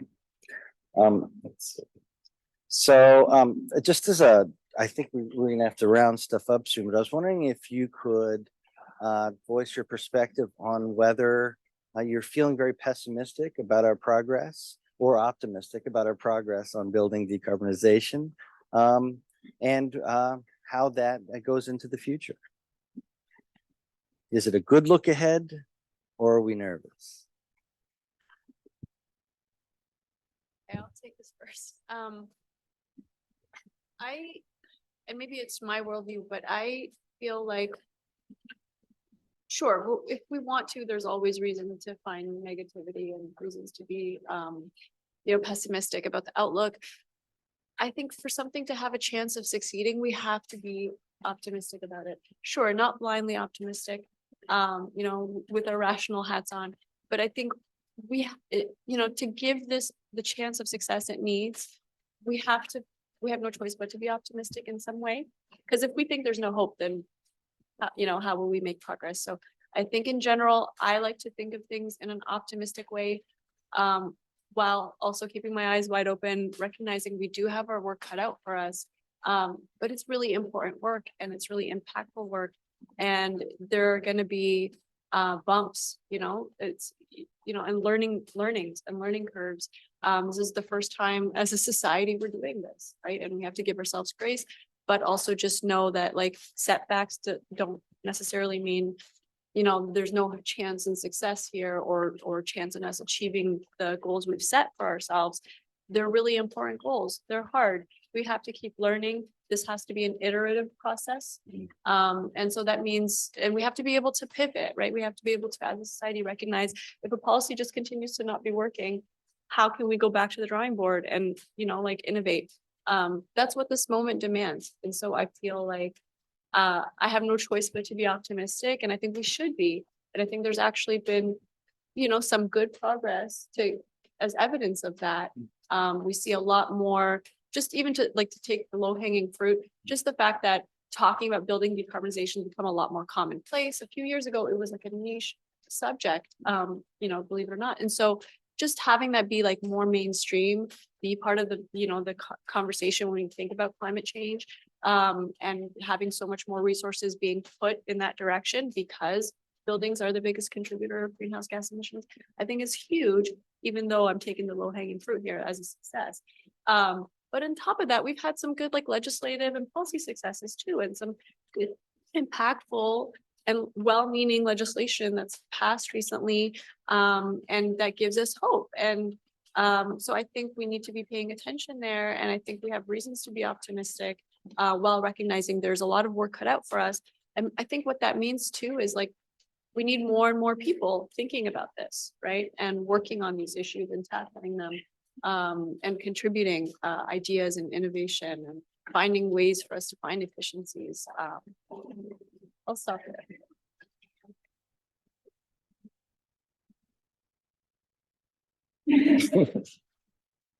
So I don't know if hope, optimism, pessimism. I'm in the implementation and bureaucracy business, so I deal with today because I never know what fire I'll be putting out tomorrow. So, so I'm a planner by training in nature. I have a plan, but the key is being flexible. If something starts to fall off, you modify your plan, but the goal is the important part. And if it takes you 10 times as long, it takes you 10 times as long. You can get caught up in the emotion. And this is something that is very emotional for a lot of people. And it is a noble move forward, but it is still government implementation. It's still bureaucracy, regardless what it is. And so there is a understanding of that many of us have been taught. And today is today, tomorrow will be next day, and you just keep moving forward. So from my, personal background, I kind of mid-career, maybe early to mid-career, I went back to graduate school for environmental sustainability because I saw that as a way to help address a range of problems. It was triggered by an interest in kind of making a difference environmentally, but once I got into it, realized it's how we get at some of the social equity things, some of our economic things, health issues. Food insecurity really is an exciting opportunity to tackle a range of challenges that we all face. And I happen to hone in on energy efficiency from my work there, and that's where I've spent my career since that. And I guess I offer that as background because I think not only do I feel optimistic about where we are right now around the energy side, and for that point, I look at the Inflation Reduction Act passing. I'm wanting to start like 3 sentences at the same time right now. Sorry. It's really easy to be negative right now. And I think on a day-to-day basis, it's really easy to feel negative about things. But then when I step back and look at where we are around clean energy programs and opportunities, the federal funding behind it, the living in the state of New York where there is legislative support for it, there are opportunities right now that have not been here for a long time. And I think back in 2008, when I thought we were going to move that direction the first time, we're way better off now in terms of what we have behind us and around us. It does not mean it's going to be easy and that we're definitely going to get there. But the fact that we can be talking about these programs to decarbonize our buildings, there is funding, there are resources, there is support for it. And in doing that, we can also help tackle some of those broader social issues. We can get at affordable housing throughout this. We can have healthy housing. That's, I guess, what I'm optimistic about. And there's maybe a different phrase besides cautiously optimistic, but it's something like that, right? I'm hopeful, even though I think there's a long run. Well, thank you very much. Awesome, that's very interesting discussion. Judge? Thank you, Keith, for leading that. I'm so impressed and so taken by the conversation. And I feel like we're really at the tip of the iceberg in so many ways, right? And part of that is just the conversation that we're having today. and bringing together big government and small government and industry. These are the kinds of conversations that I think bring us forward. And I really appreciate Keith and all of our panelists for bringing this information to us, getting us thinking, and looking forward to moving forward. So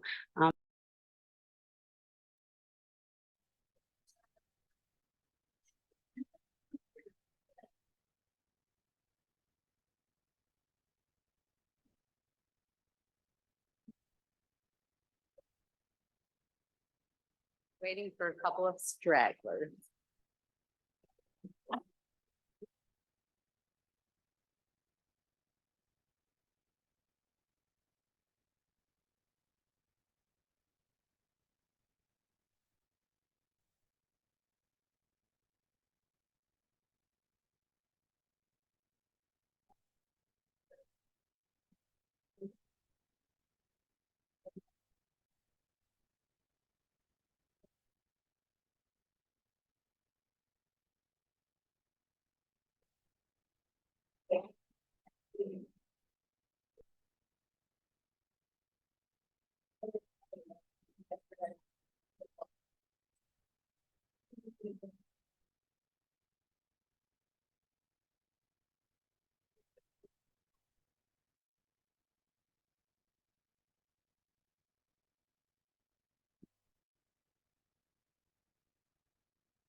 Okay, good afternoon. Welcome to the second part of our symposium on sustainable development.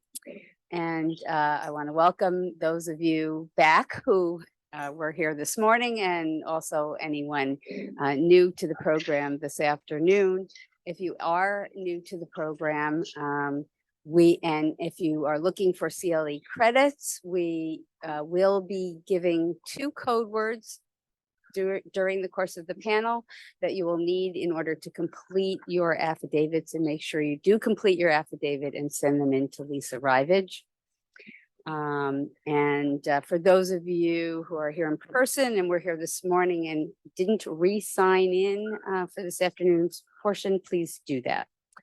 Okay, enough with the logistics and on to the program.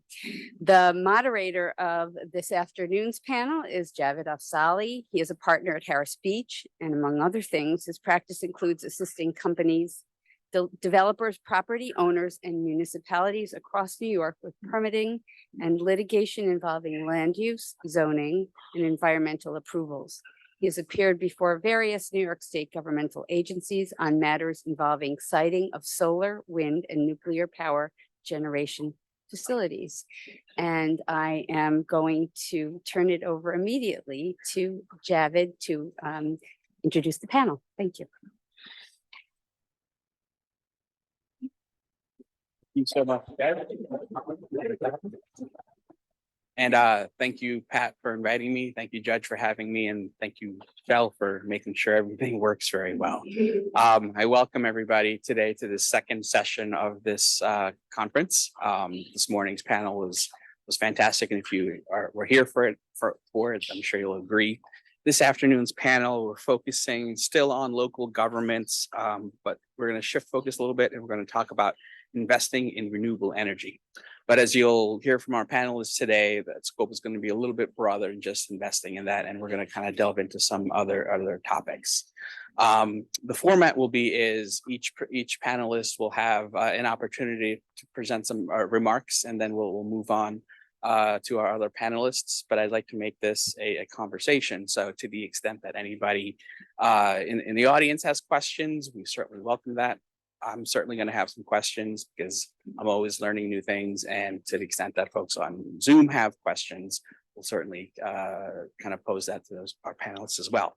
Now, before we begin, I just to warm things up a little bit. I know everyone just had some lunch. I'd like to tell you just 2 quick fun facts about myself, and I'm going to make my panelists do the same thing. So fun fact number 1, Pat and I were in the same law school class together. Seems like forever ago, but it also seems just like yesterday. A little weird there. And then fun fact number 2, as a bright, fresh, new, young associate, first year law school, my first appellate experience was before Judge Stein in her chambers. And I remember before getting there, just like really preparing, being nervous and being like a little scared and intimidated. We got there and she was the most friendliest person you could ever meet. It was such a cool, memorable experience. Thank you for that, Judge. So with that, we have on our panel today, Mayor Nikki Armacost from the Village of Hastings. We also have from NYSERDA, Jennifer Manier.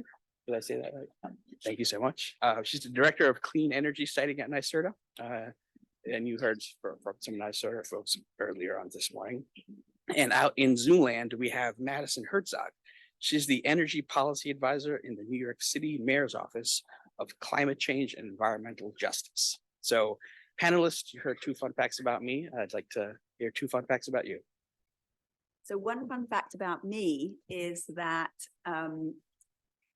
that our esteemed judge's daughter lives in my village. So I'm claiming her as my own.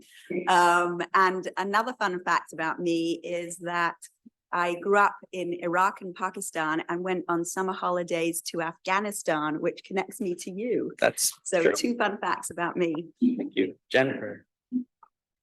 I was not prepared with fun facts. Kind of making it up on the fly. I guess one fun fact is that I've never set foot inside of a law school before until today. So that's kind of cool and novel. And I guess playing on stuff outside of America, I was an Army brat and spent 7 years of my childhood living in Germany. Woo. Good, awesome. Madison. Hi, I also was not prepared with a fun fact, but I think in line with the international vibes, I, in my master's program, conducted field research in Siberia into climate-related matters, and I have a standard poodle. Well, thank you for that. Hopefully that warmed the audience up a little bit, everybody. So let's go ahead and begin. Would you like to begin, Jennifer? I am happy to begin. Thank It's you. actually easier for me than fun facts, so. I'm gonna try to keep it sort of short. These are very good microphones, by the way. I want to make sure we have enough time to get your questions and have a conversation, so maybe 5 minutes or so, but long story short, climate change is an issue, right? So the state has decided to address that in a variety of ways. We have some super ambitious goals, some of the most ambitious goals in the country. We have committed to having 70% renewable electricity by the year 2030 and a 100% emissions-free grid by the year 2040. Some of the ways we're going to get there, we have sort of like other little goals within that, right? So 10 gigawatts of distributed solar needs to be online by then, 9 gigawatts of offshore wind, 6 gigawatts of energy storage. And when I say gigawatts, it's 1,000 kilowatts. A kilowatt is 1,000 watts. So if you think about like an old standard light bulb in your house, that's like 60 watts. So these are very large numbers, right? That's a lot of work. In order to get there, we're doing lots and lots of things across the state. My focus tends to be mostly dealing with the larger scale renewables end, solar, wind, energy storage, mostly on land. We have another team that focuses on all of the offshore stuff.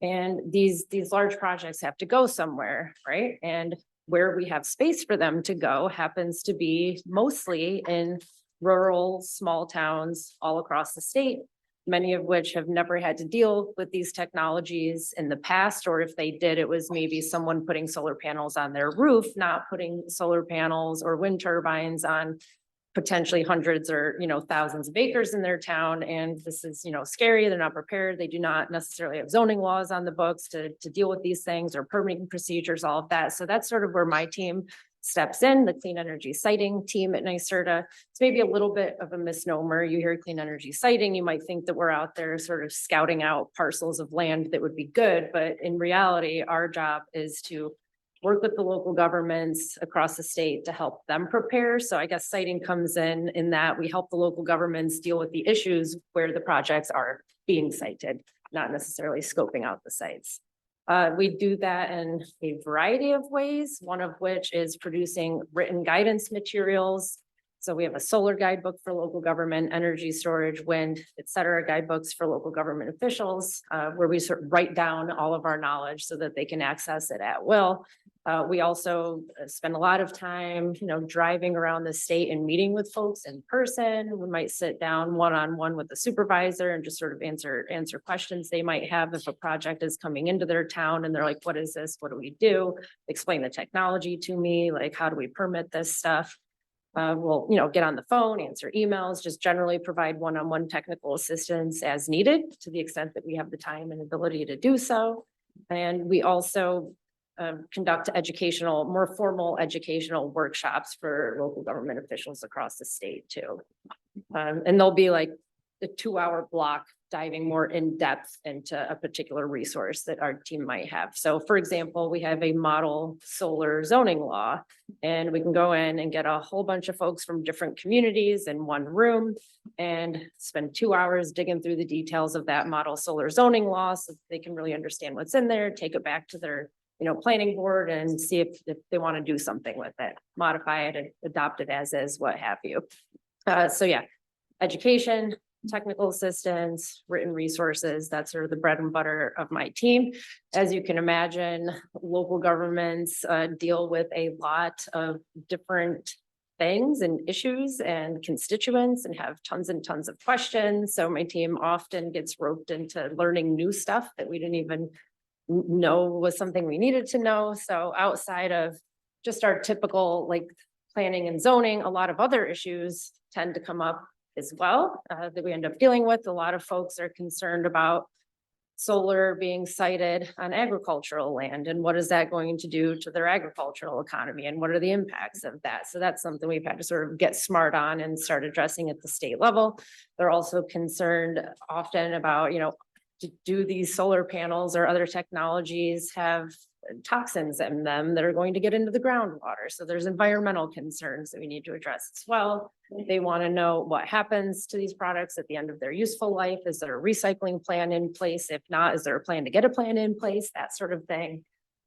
Energy storage systems. If you're not familiar, they're basically large batteries because the sun's not always shining, the wind's not always blowing. So if we're going to transition to all of these renewables, we need some way to provide energy when they are not generating it when we need it. So enter large scale battery energy storage. And when you put a lot of energy in a very small space, you can imagine that there might be some fire safety concerns. So that's another sort of topic area that our team has to get smart on because we're out there working with the local governments that have these concerns and we need to be able to answer their questions. So those are a lot of just sort of the general issues that we deal with, and I'm happy to talk about more in depth later should we get into them. One thing I wanted to touch on quickly too is that permitting for renewable energy systems typically depends on the size of the system, who is going to be in charge of permitting it. So New York is a home rule state. So generally speaking, local governments have the authority to decide what goes in their town and where it goes in their town or, or village or city, what have you. For large scale energy generation projects greater than 25 megawatts. And just for a little bit of scale, if you're talking about a 25 megawatt solar system, that would be maybe 125 acres worth of solar panels, like just for scale. So that size and larger, but it could also be wind, gets permitted at the state level. Now, as part of the regulations that govern that Office of Renewable Energy Siting, which is the permitting authority at the state level for those projects, they must take into account the local zoning laws, if any, that are on the books when permitting those projects. So even though those larger systems, 25 megawatts or greater, are permitted through the Office of Renewable Energy Siting at the state level, the default is that those projects should comply with local zoning laws as well. However, they do have the ability to override any local laws that are deemed unreasonably burdensome. So if a community just adopts a super restrictive zoning law to effectively ban it in their town, that is likely to be overridden by the state, but it doesn't explicitly say what the definition of unreasonably burdensome is. So it's a little bit tricky, and that's something we deal with when working with the local governments is, you know, what does a reasonable solar law or a reasonable wind law, you know, look like, so that they do have a leg to stand on and have some say in that state level siting process. And then everything smaller than that is pretty much permitted at the local level, which makes it even more important for them to have some sort of zoning laws on the books for these technologies before they, you know, come into the town, so they know what they're doing when a developer comes in and proposes a project. I could talk about a lot more stuff, but I want to sort of save it for the Q&A and we can dig in, but I would just want to give you an idea of what my team does and what we're all about, so we would know what questions to ask. And I'm happy to pass it off now. I'm not sure who's going next. We'll go next. Or no, oh yeah, we're going to New York City. Awesome. Thank you so much, Jennifer. I look forward to some discussions with you. I've already jotted down a bunch of questions, so be ready. Before we move on, for those of you in Zoom land looking for Saley credits, this afternoon's first code word is utility. That's UTILITY, utility. And with that, let's turn it over to Madison.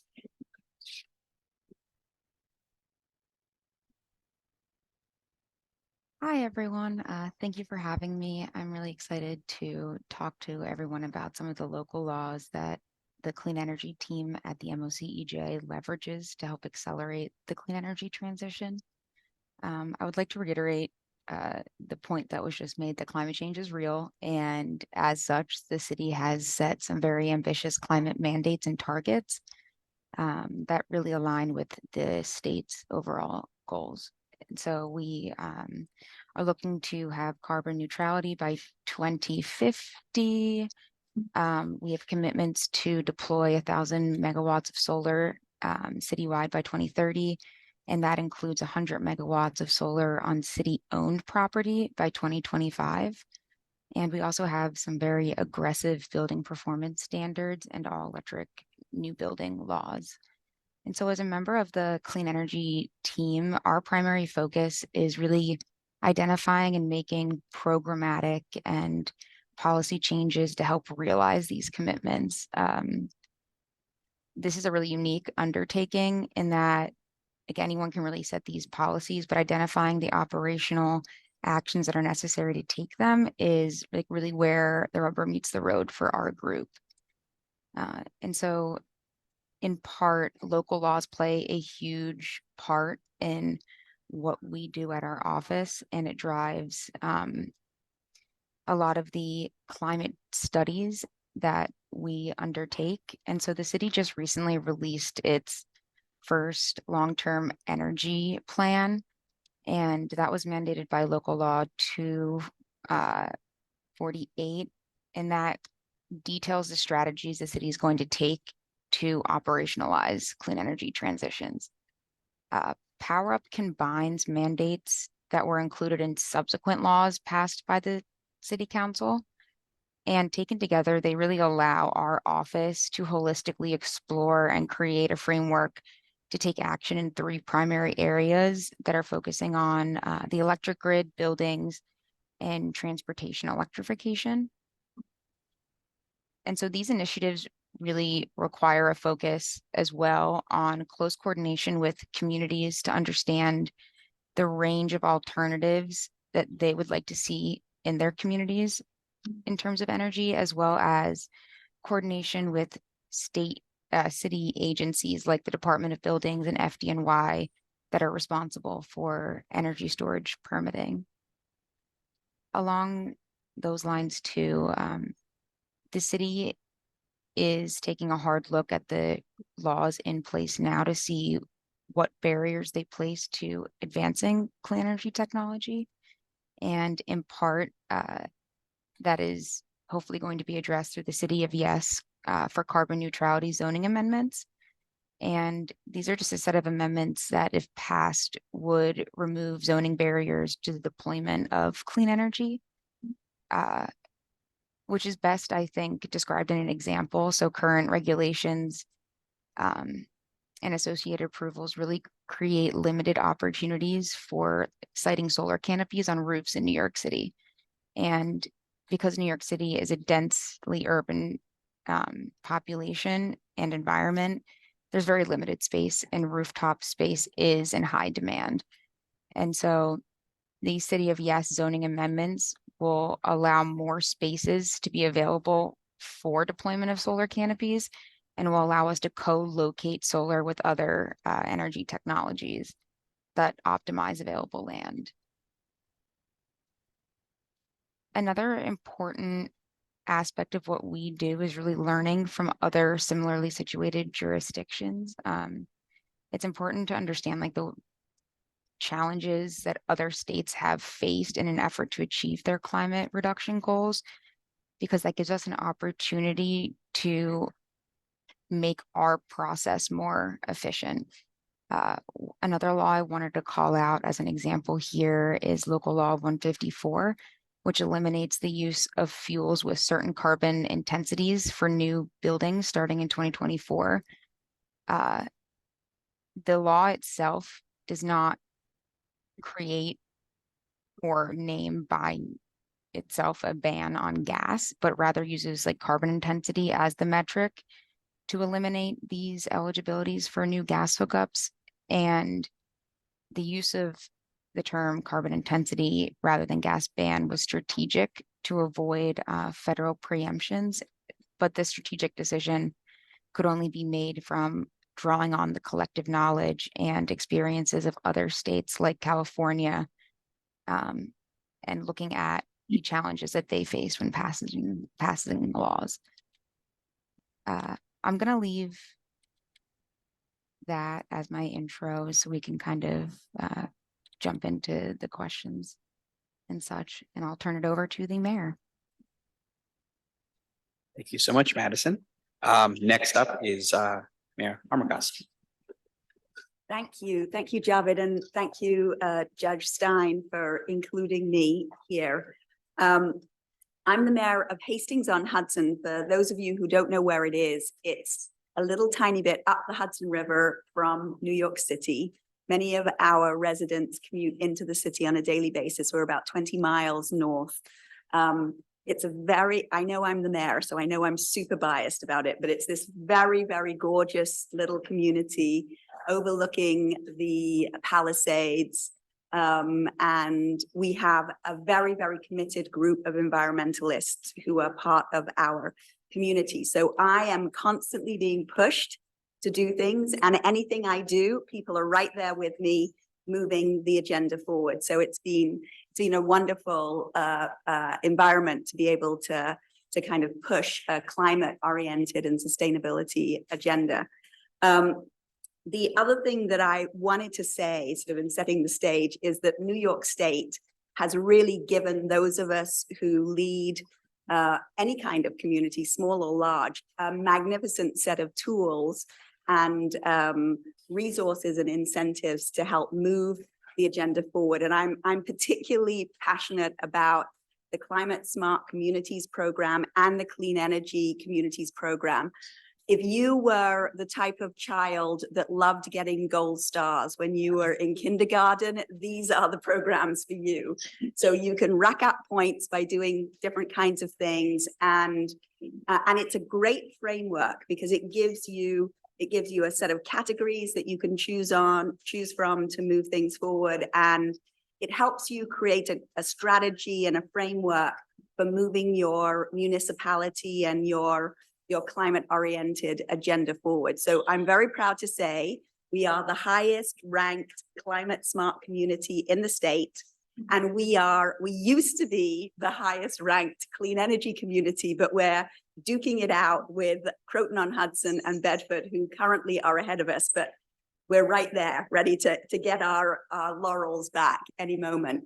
And those programs, and so in terms of renewable energy, our journey really started with permitting. So the first thing we really did was put in place unified solar permitting, and then we we pushed a Solarize campaign, which was really focused on residents and helping residents put solar on their homes through this program that had been crafted by NYSERDA. And the way that the program worked was that there would be tiered pricing. So the more people we were able to sign up, the lower the price would be for those who signed up. So we thought, fantastic, you know, there are 3 tiers in this program, but we signed up so many people that I was able to negotiate a 4th tier. So we ended up getting 55 people to sign up in our village. We did it in collaboration with Dobbs Ferry, which is right next door. And between us, we ended up having, I think, 88 people. So we were little micro stars of this program, at least for a little while. And that really got us going on the renewable sort of journey for our municipality. I was really cognizant that putting solar on your roof is really not something that's affordable to most people. And so what we decided to do was kind of partner that program with a community solar program, which allows anybody who can't put solar on their roof, that's the one condition, to participate in this program. And through the program, you as a resident are able to get 10% off your electricity bill. And renters are able to participate. Anyone can really participate as long as you don't have solar on your roof already. So we started a program a few years ago. We signed up a few people, but then I realized that we could get solar in the village. We don't have a lot of solar siting real estate because we're a quite small village. We're 8,500, but the school had really fabulous roofs. So it took a while. We managed to talk the school into siting the solar on the roofs of the high school and the elementary school. And we managed to persuade the installer to make it Hastings only. So the only people who could sign up for this program had to have our 10706 zip code. And the other thing that I did was I created a Mayor's Climate Youth Council. And one of the projects was for 2 young people in the village to promote this. So their job was really marketing and promotion. I think they're both going to become unbelievable salesmen later in their lives. But they promoted this to their classmates. How often do your children come and tell you that you can save 10% on your electricity bill or on anything? So the parents loved it, the kids loved it. The school got rental income for having cited this on their roof, and we actually ended up getting credit through the Clean Energy Communities program. So that was a really lovely additional thing to sort of move things forward. The other thing we decided was we're promoting clean heating and cooling devices, and we felt as a municipality we needed to walk our talk. So it's easy to say to everyone else, you should put geothermal in your house, or you should put HVAC systems in your home. But we wanted to do it as a municipality. And so we conducted, first of all, we did a municipal energy audit. We have been benchmarking our buildings. We could see that we really needed to reduce our CO2 footprint. And one of the recommendations that came out of the energy audit was geothermal. But the payback was like thousands of years, not thousands, it was like 130 years or something, some outrageous number of years where you would never, speaking to my fellow mayor, you know, you have to have sort of a realism check on some of these things. However, we're in a really magnificent moment right now with all of these IRA credits. And there are 30% credits just for doing certain projects. And then 40%, you could get 40% if the bits and pieces, the sort of elements, the solar panels, etc., are American made, you get an additional discount. So anyway, we decided to do a feasibility study. We're all rocky escarpment. It's perfect for geothermal. We talked our congressman into giving us, choosing us for an appropriation gift of $750,000. The cost of the whole project was going to be about $2 million. So he got us going. NYSERDA gave us various grants, all sorts of different things we did with NYSERDA. We got various other grants to put it together. We think at the end of the day, we're going to be, and there were also the incentives that came through the IRA, which is about 700,000. So we think at the end of the day, it's actually not going to cost taxpayers directly.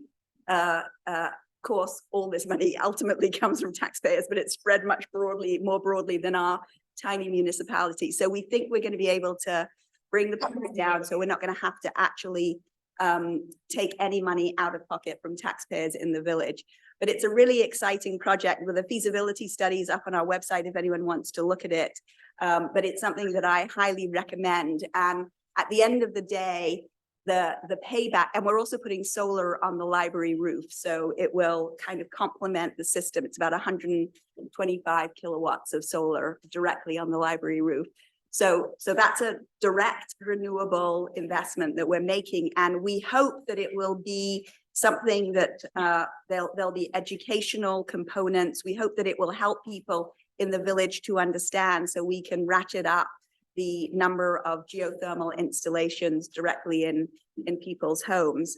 And then the other two things that I want to mention before we move on to questions is that we were one of the very early adopters of the New York Stretch Code, the Energy Code, and we're in the process of upgrading our Green Building Code.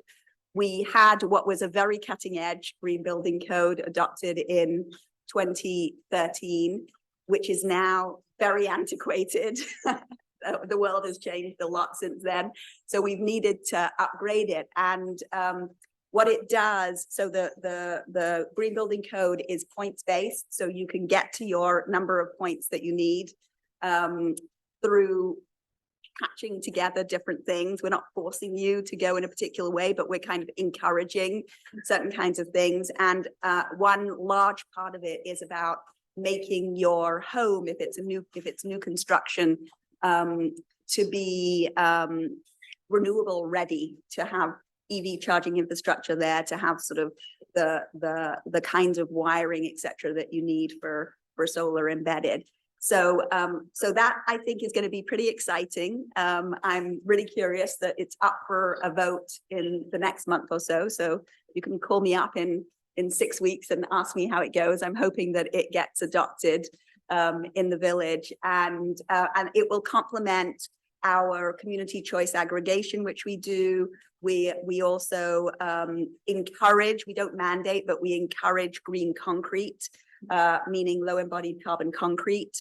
I think we were the first municipality in New York State to adopt a low embodied carbon concrete resolution.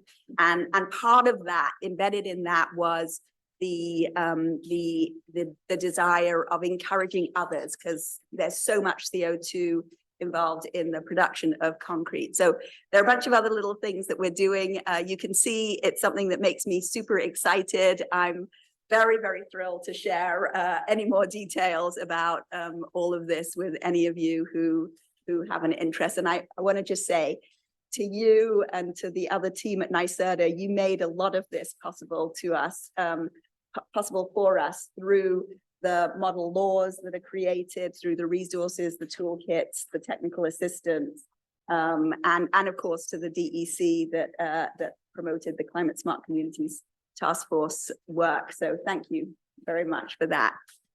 I'm just happy it worked out for you. If you do all this stuff and no one avails themselves. No, we're a prime, we're a prime consumer of everything that NYSERDA produces. Thank you so much, Mayor.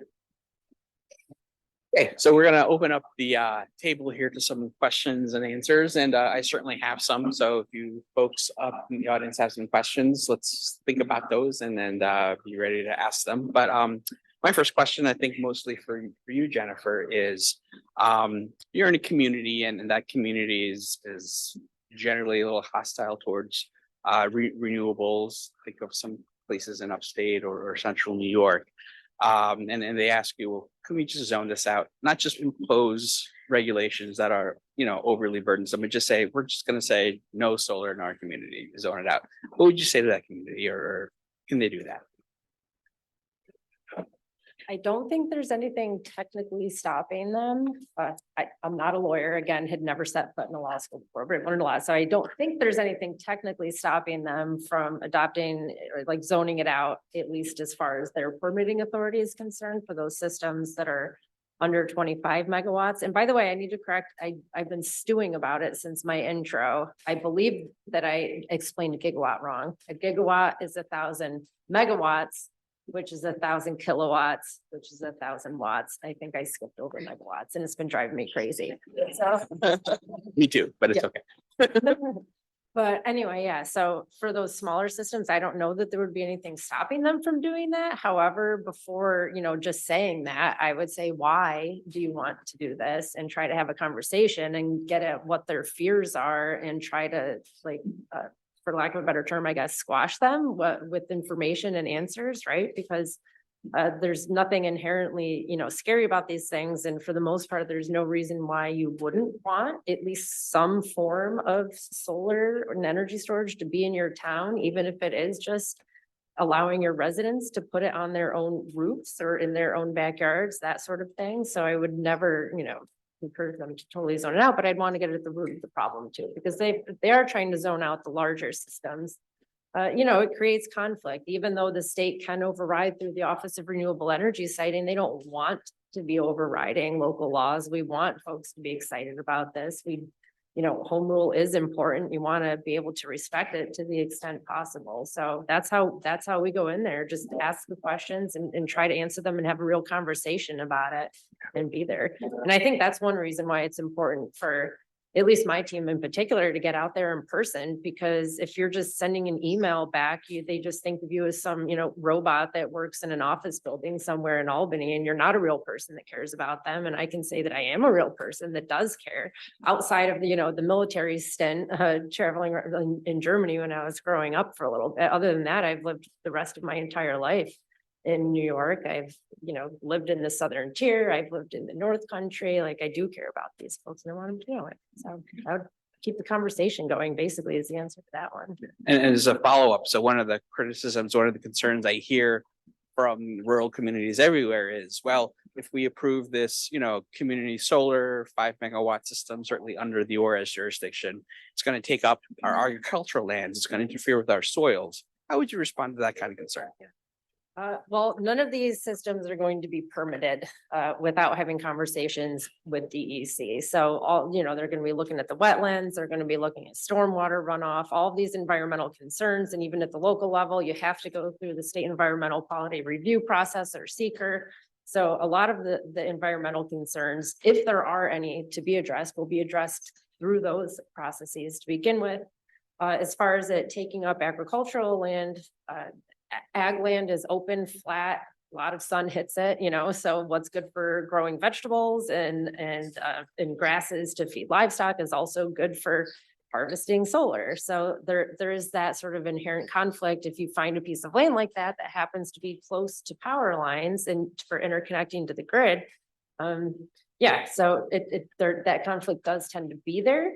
However, not every single, parcel of agricultural land in the community is going to be desirable for solar, even if it is flat, open and sunny, because you need to be close to the grid to be able to plug the system into the grid and feed the energy that you're generating into the line so it can get to where it needs to go. And where there are not power lines, they are very expensive to build. I think like $1 to $2 million per mile, maybe. So all of the ag land is never going to hit those criteria. So I think while I understand why folks have that fear, and we do have these conversations all the time, this is very real. It's what we do. It's not going to be all of it. So we'll sit them down. We'll look at the hosting capacity maps that the utilities put out, showing where the power lines are, what capacity is left on them, like how much more room they have to accept new electricity on them, and look at what they're really dealing with to the problem maybe isn't as big as they thought it was going to be. And so that's at the more local level, right? And then statewide, there's also a concern about, are we going to be taking up all of our agricultural land with this? And don't quote me on this number, but I have seen sort of some preliminary studies that suggest if we are to build out all of this large scale solar that we need to meet those ambitious goals that I was talking about in the beginning, it would still only be maybe 3% maybe of ag land in the state, which in the grand scheme of things, while it is a lot of acres, it is a relatively small portion of the ag land that exists. And it's also a much smaller portion of ag land than, for example, what is currently being taken up by, like low density residential development is taking up more ag land than solar is and will be, at least according to current projections. So perspective there as well. Yeah, thank you so much. And one of the things, one of my comments always is, hey, listen, you're not using up that land. Like you said, solar is temporary. These are temporary structures. And then, the life cycle of the system, 20 years, 25, 30 years, technology can change such that we wouldn't need that solar anymore. That opens up those ag lands and it in fact kind of preserves them. What's one talking pot I, usually give folks? Yeah, I mean, that's a really good point.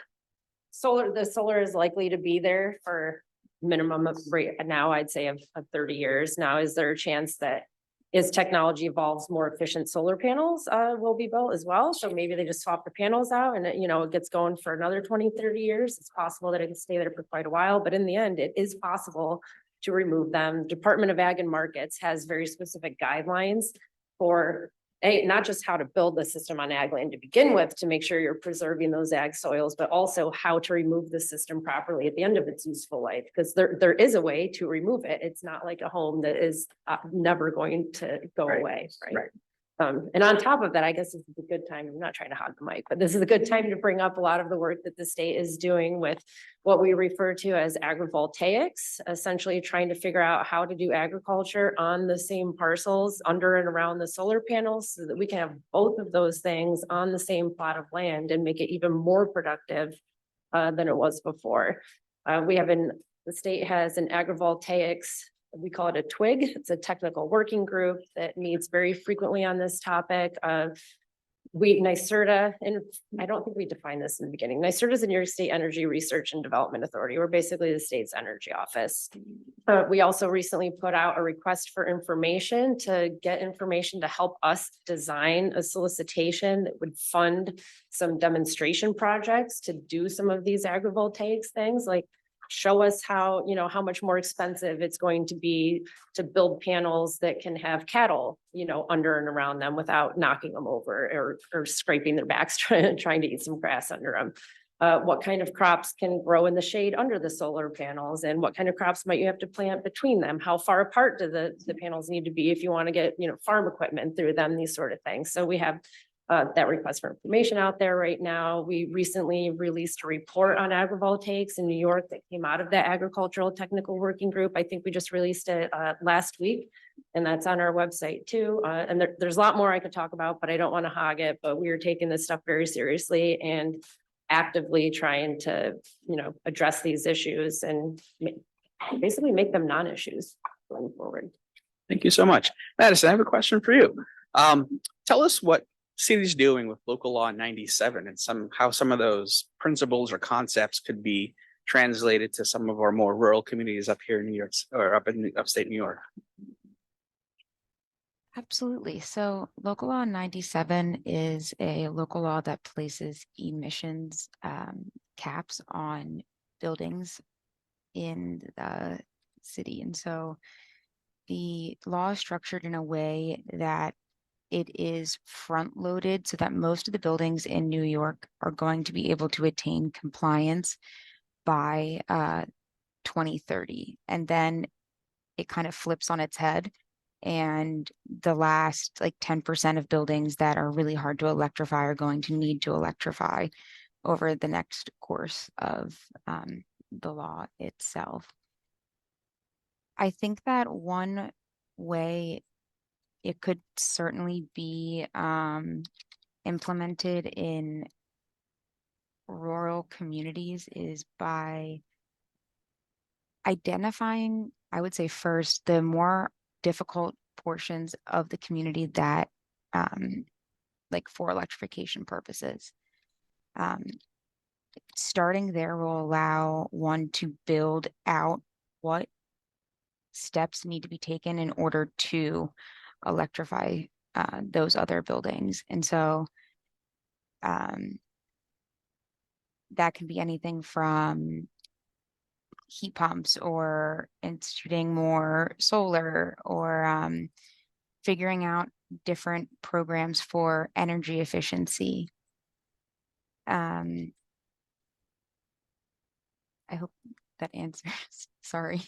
No, that makes a lot of sense. I keep hearing heat pumps. I feel like I should be investing in heat pumps.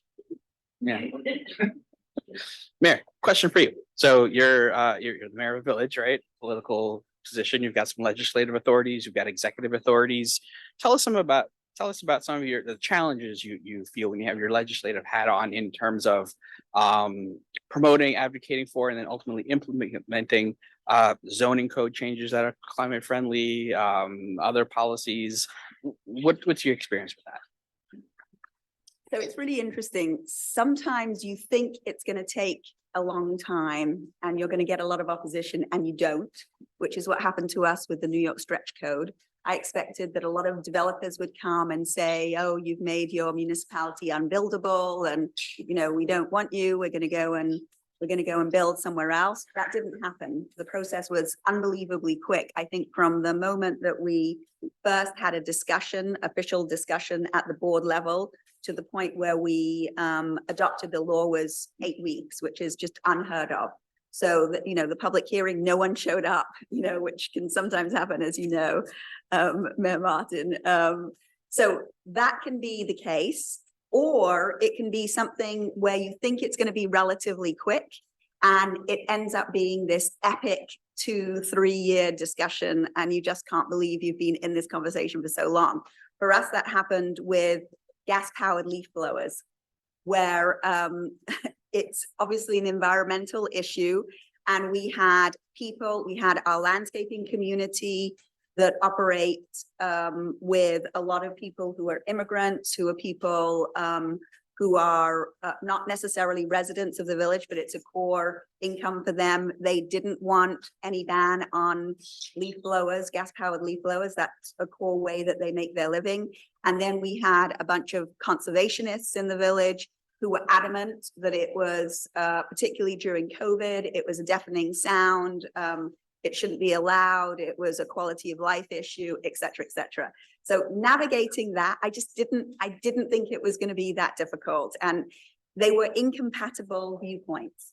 So we ended up navigating to a place which made neither happy, which perhaps means it's at least, the other thing was that our previous law was based on, it was based in the noise section of the code, which is really difficult to implement for the police because they have to have their, you know, decibel meter and, you know, really complicated. And our judge just went out of his mind. It was impossible for him to adjudicate the situations. You'll appreciate, you know, when you have a rubbish law, it's really difficult to adjudicate that. So we came out in a place which was somewhere in between. So no one was really thrilled, which maybe means we did a good job. I don't know. I think it's at least enforceable and at least adjudicatable now.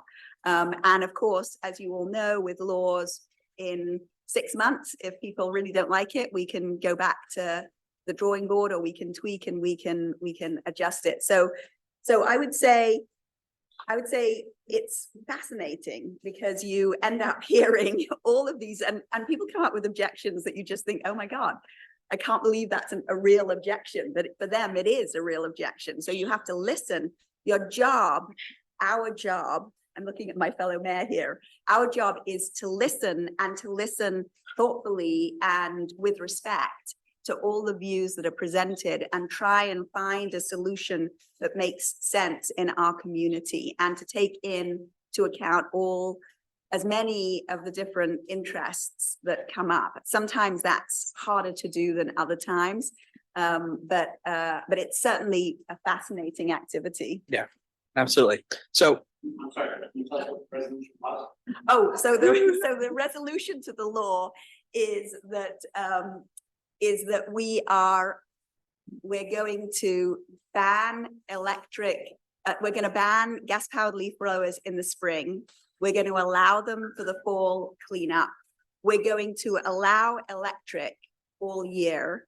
And we are going to limit the number of leaf blowers that can be used at a certain time on parcels less than a half acre, which is 92% of the properties in the village. So on large properties, it would still be allowable. And there will continue to be limits on the time, you know, that I think it's 9 to 5 or something. I can't remember it precisely, but something like that. So they can't come and start blowing leaves at 7 a.m. That would be bad form. So that's sort of more or less where it came out. So we're not as hardcore as Larchmont, which has banned them completely. And we're not as lenient as some other municipalities that allows gas-powered leaf blowers at will. So we're making pretty much the two extreme groups unhappy, but maybe the majority of citizens will actually feel that this is a fair resolution at the end of the day. Yeah, I will certainly agree with you, Mayor, and I'm sure Judge Stein here could back me up. Is when you have a settlement deal done and everyone signs it, but everyone walks away mad, you know you have a fair deal. So as a quick follow-up to that, what advice would you give to our municipal folks in the audience and out in Zoom land where the legislature is promoting or advocating for a policy which you know is the right thing and you know the majority of your constituents would support it, but you have a very loud, very vocal minority opposing that? Any words of advice there? I mean, I think this is pretty much every situation we deal with. She's nodding as I say this. I think you have to have done your own research on whatever the issue is. I think you have to be fair. You have to, if you know you have biases one way or another, you have to put them to the side and really listen to the points of view that are being presented. And I also think you have to resist people who are being bullies and not kowtow to the shoutiest person in the room. But you know, make a point if they haven't come for whatever reason before you to explain, you know, if you know, for example, I know that our landscapers are predominantly Spanish speaking. They're not going to come and you know, grandstand in a room. I have to make the effort to go to them and hear what their viewpoint is and hear why a spring cleanup might be okay, but a bit annoying, but a fall cleanup would be a real burden. Like, I have to make that effort. So I don't know if that really answers your question, but I think you have to know when you have to get more information yourself to make a fair decision and a fair sort of legislative choice. Yeah, in a given I situation. think that's well said, right? Educate yourself. Yeah. Communicate with and educate the community that you're working with and working for. And then in those circumstances, dot your I's and cross your T's on process and procedure. Because at the end of the day, you know, the decision you make, courts will give you deference so long as you follow that process. So following that process is important. You reminded me, I think one of the things when I came from the private sector into the job of being a trustee and then mayor, and when I first got involved, you know, it was just like, oh my God, I can't believe this is taking so much time. And this is endless. We have to do all of these chit chats with the community. And, you know, it's like, how many more public meetings do we have to have?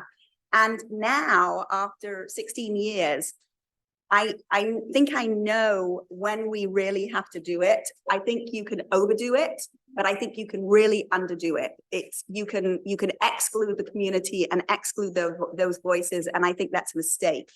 And to the extent that you're able to be inclusive of a range of voices and you find different ways to get at it, whether it's meeting people in the supermarket or, you know, having public fora or sending flyers out or sending mayor's messages out or doing stuff on social media, which I'm allergic to. I think it's totally toxic, but I'm sure it has some value to some people. But, you know, whatever your message, whatever your means is, it's really important that process of communicating with your constituency and trying to hear them. And they will always tell you, you don't do enough. They will always say that, however much you've gone above and beyond, you know, to communicate with them. Yeah. Any questions from the audience that we can entertain before I get to some more questions? I know some folks have something.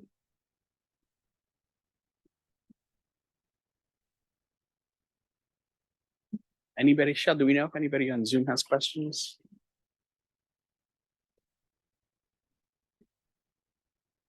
So I gave you a couple of questions earlier. Yes, but I one have that's those. Come in has to do with solar siting and if NYSERDA has, publicly available data or resources that people can look for when addressing some of the concerns you've talked about, Jennifer, like contamination, panel disposal at the end of life or impact on transmission lines. Yes, all of those things, we have all of our written resources are on NYSERDA's website. So nyserda.ny.gov/citing will bring you to my team's site that has the solar guidebook, energy storage guidebook, wind guidebook, some recorded webinars, other resources, our contact information. So everything that we do know, well, most everything we know for sure is somewhere on there. And if you can't find it, reach out and we'll direct you to it. We are also in the process of making some updates to at least the solar guidebook to more in-depth answer some of the questions about those environmental concerns. So more to come on that, although we do certainly touch on some of them in there. But the short answer is yes, resources are available online. We're also always available to talk in person and meet, like I mentioned before. And in addition to just those sort of, guidance resources that are mostly designed for local government officials, we also have, as far as data goes, what is it? Data.ny.gov, I believe it is, where we publish a lot of what projects we have funded and where they are. So you can look up all of the like New York Sun projects, for example. So all of the solar, smaller scale solar, residential projects all the way up through 5 megawatts, or call it like 30 acres for scale there. We also have a large scale renewables program that provides funding for those much larger hundreds to thousands of acre projects that I was talking about before. And there's also data about those available online, size, location, that sort of thing. So yeah, the short answer is yes. Thank you. Another question from somebody on Zoom. This may be a question for all of you, but I think especially Madison, reflecting on your conversation about local law 97. Can municipalities enact stricter building codes, for example, banning gas hookups, or is that sort of thing preempted by state or federal law? Absolutely. So I would say that language that indicates a straight gas ban itself will definitely be preempted under the Federal Energy Policy Conservation Act. And that was the issue that Berkeley, California ran into when they passed their ban on natural gas hookups in new buildings in 2019. I had referenced that in relation to the city's local law 154, which effectuates the same goals, but states it differently. So using the term certain like carbon intensities will knock out the ability of new buildings to hook up to the gas system. I certainly think that the building codes can be strict. I would just make sure that the language you use leaves room for modification in the future.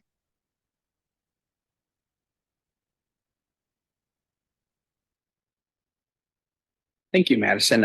Before we go on to our next question, it's time again for our next code word for this afternoon for those of you in Zoom land looking for CLE credit. And that code word is power, POWER, power. Thank you. Okay, this question might be for you, Jennifer, but anybody feel free to jump in. So last time I got on a plane, they made sure I didn't have certain types of batteries. And apparently they catch fire, then your plane can crash. Those are all bad things. In terms of battery storage technologies, can we have a little discussion about safety in siting these things, any environmental concerns, and generally, what is it?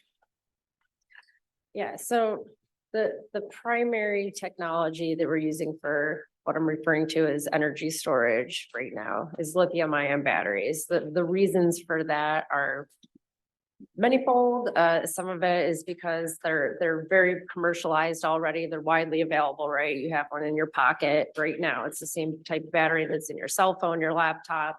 If you have an electric vehicle, it's probably the same type of batteries that are in your electric vehicle. So there's big markets, you know, they're easy to come by, relatively cheap. They have a high power density. You can fit a lot of energy in a very small space, which is why they're in all of those devices that we mentioned before.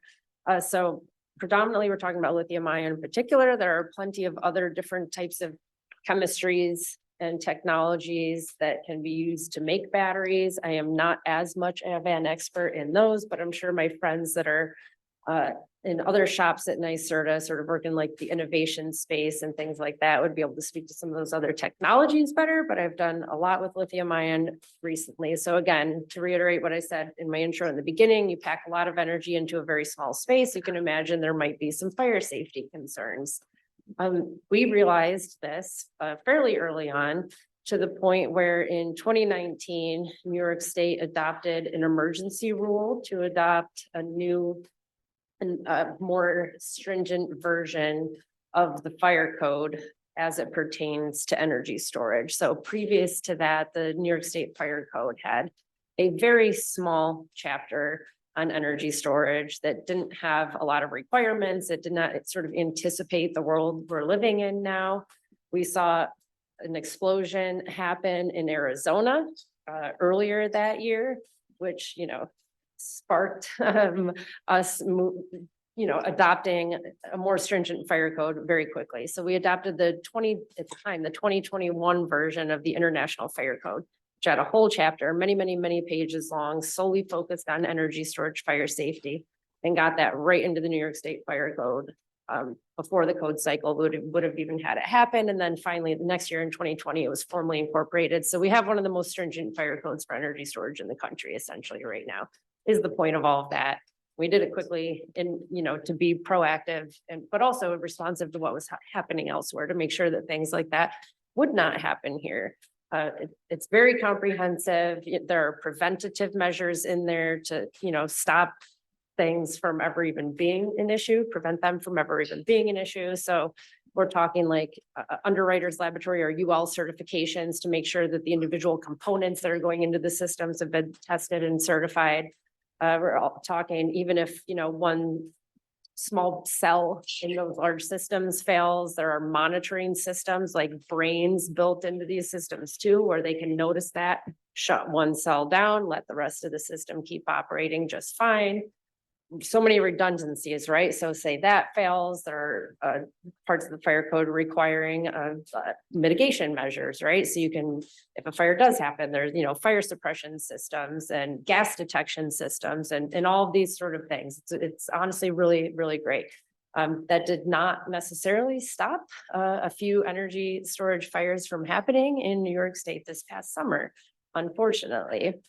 As a result of that, the governor directed us to put together a statewide fire safety working group focused on battery energy storage, which is ongoing. I am hoping that we have something to share as outcomes of that working group in the near future. I can tell you I have been participating in at least parts of it and quite proud at how well we have been working with all of the other agencies that are involved. Like, we're actually being very productive, and I think good things are going to come out of it. So some of the things the working group's doing is like getting access, or at least attempting to get access to the root cause analyses for why those fires happened, which take many months to produce.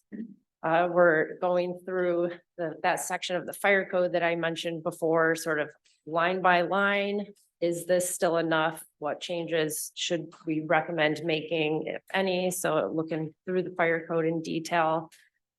Oh, what else do we have coming out of it? We're re-inspecting all of the large energy storage systems that are already built and online across the state, sending folks out there to re-inspect them again and, see if there's something that was missed or something that's happened since they were built that should be addressed, just trying to sort of learn from what's been done so far and make changes into the future. So all of that's going on, which is great. However, I do still think that I'd still feel comfortable having one by me, as familiar with the fire code as I am, because there are so many protections in there.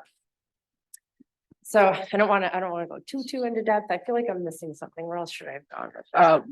I guess one question that always comes up is, have you had experience with or have any thoughts on fire suppression in these systems with these certain use of chemicals? Are there concerns with like PFAS with the chemicals? Sometimes they use the foam to make sure that it's there. Yeah. Have you had anything?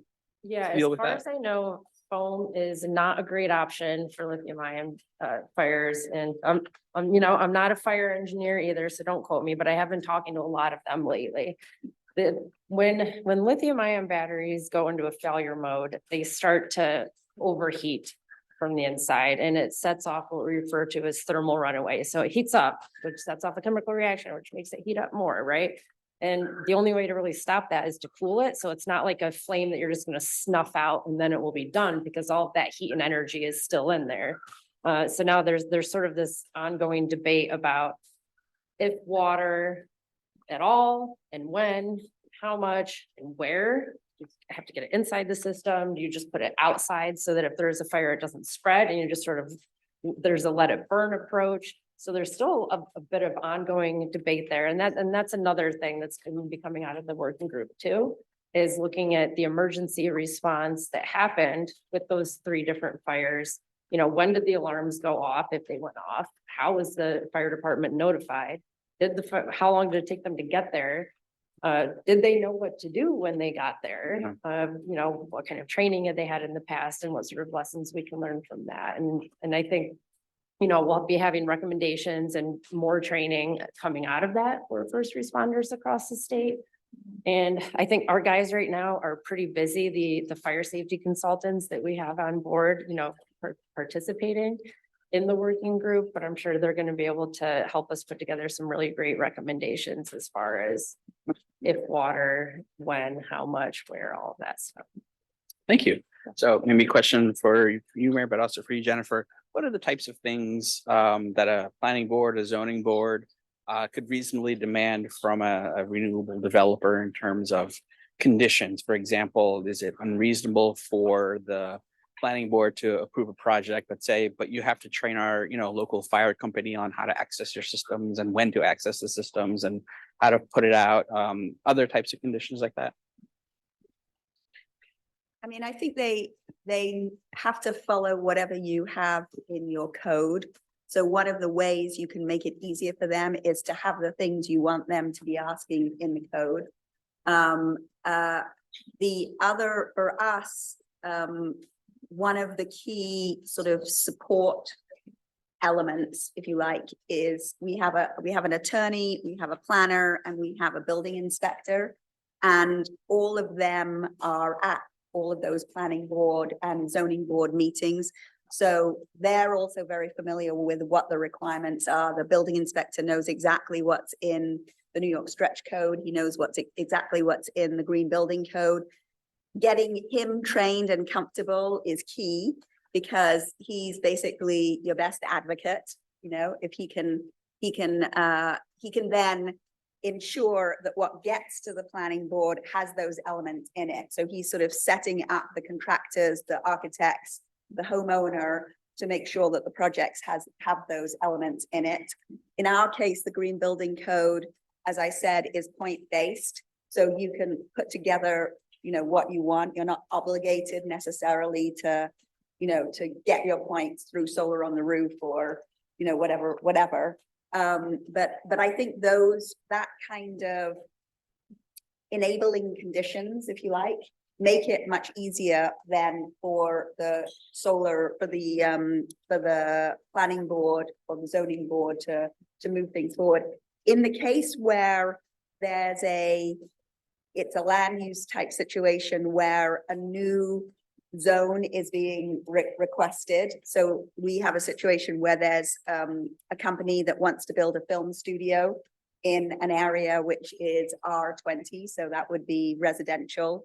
The as of right use would be, they'd be able to put maybe 30 residential fancy micro mansions in that space. But the film studio, we can, because we're going to do an overlay there, a special permit overlay, we can say we want these elements to be part of your of your development. And the Board of Trustees is the lead agency in that situation, but the planning board knows, you know, the planning board are obviously an interested agency. So that's another way that I think you can do it. So when it gets to site plan, you kind of set the parameters up for the zoning use that's going to be permitted in that space.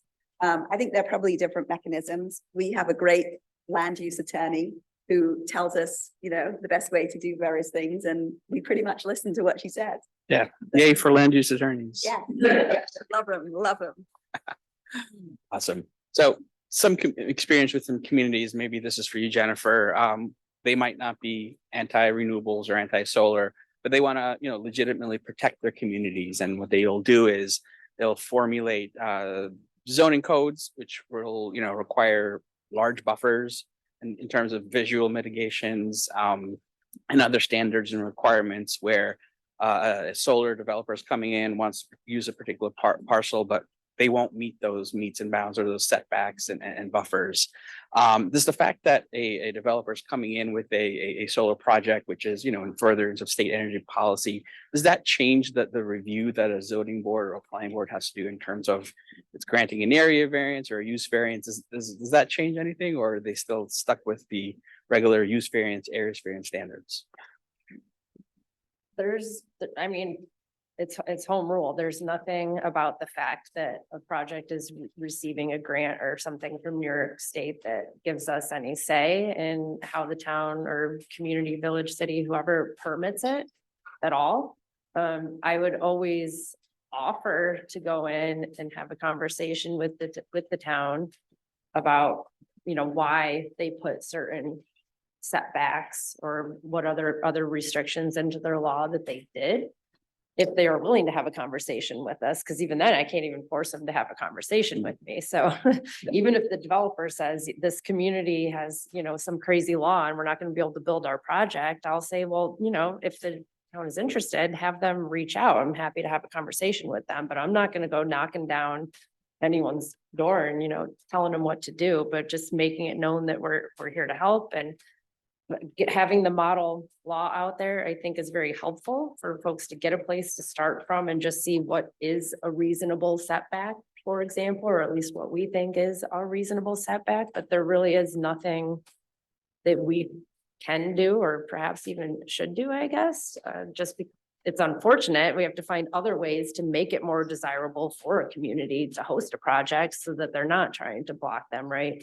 Versus, you know, laying down the law or trying to preempt it all. We're already doing that with the larger projects because we absolutely, you know, I think probably have to in order to meet our goals. But yeah, does that answer your question? I think, yeah, you don't have power just because we're funding them. Yeah. Kind of, I guess, shifting our focus to investing, which is one of the topics we're supposed to be talking about. Any thoughts, and this goes to any three of our panelists, in terms of what types of investments a community can make, a local government can make, either in terms of its own assets, its real properties and buildings, or community assets to further climate policy and renewables? I mean, I think there are direct investments you can make, like, for example, us deciding we want to walk our talk on geothermal and solar and actually installing them. So there's that kind of a thing that you can do. If what you're asking about is sources of funds. So the other thing that we put in place was CPACE financing, which no one has availed themselves of, but it's there. If somebody has a project and they want that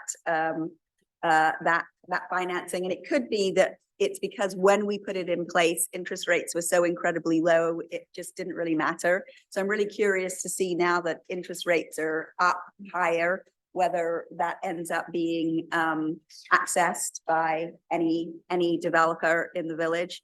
But in terms of sources of funds for your own projects, what we do is we're just super opportunistic. So we try, sometimes we can just fund it directly out of, say, a NYSERDA grant. You can accumulate funds by advancing, particularly in the Clean Energy Communities Program. There are different ways that you can accumulate funds as a small or large community. So that's really worth looking into, because, you know, you can do a community solar campaign or an electric vehicle campaign or a solarized campaign. I don't think you can right now on solarized, but on those others you can. And you can collect little bits of money. We actually created a restricted fund specifically for energy. So all the money that we get in, these little bits and bobs of funding from NYSERDA and others, we pop in there so that when we need to do a match on a project which involves clean energy or for this geothermal project, which is a lot of money, 2 million is a lot. So, you know, you've got your rebates.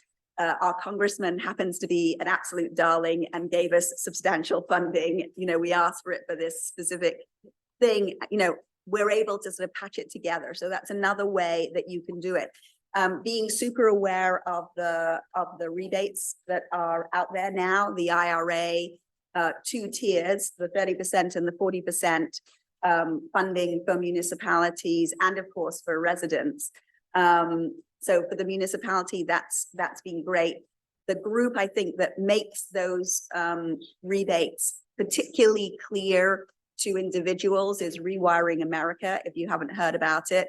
But there's actually a calculator you can put in your income level and it tells you what rebates are available to you, including, you know, some people who are lower income don't think, you know, they think, oh, it's out of my range, but you can actually see sometimes it's almost free.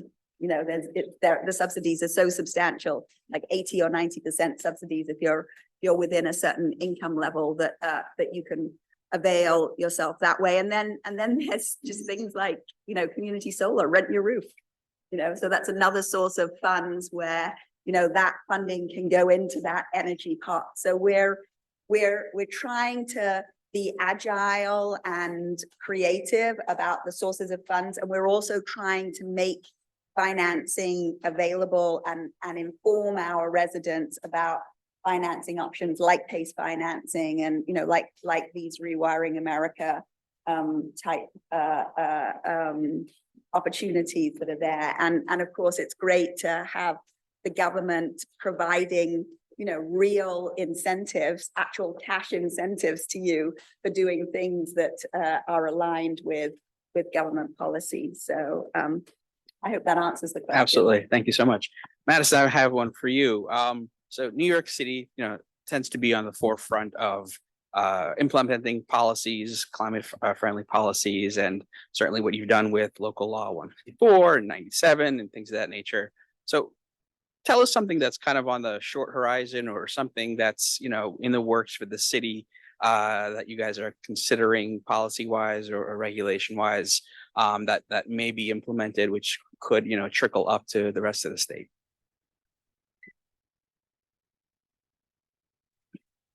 If Ooh, there's that's, any. that's a great question. So I would, you know, highlight the City of Yes for carbon neutrality zoning amendments again as a launching pad to answer that question. Something that we face in the city that I think relates to challenges that others in the state also face are delays in permitting, especially around energy storage systems. And the city is currently trying to find innovative ways to reduce the permitting delays by 50% at least. And that's going to require us to have a lot of coordination with FDNY to review their codes and determine what requisite measures need to be taken.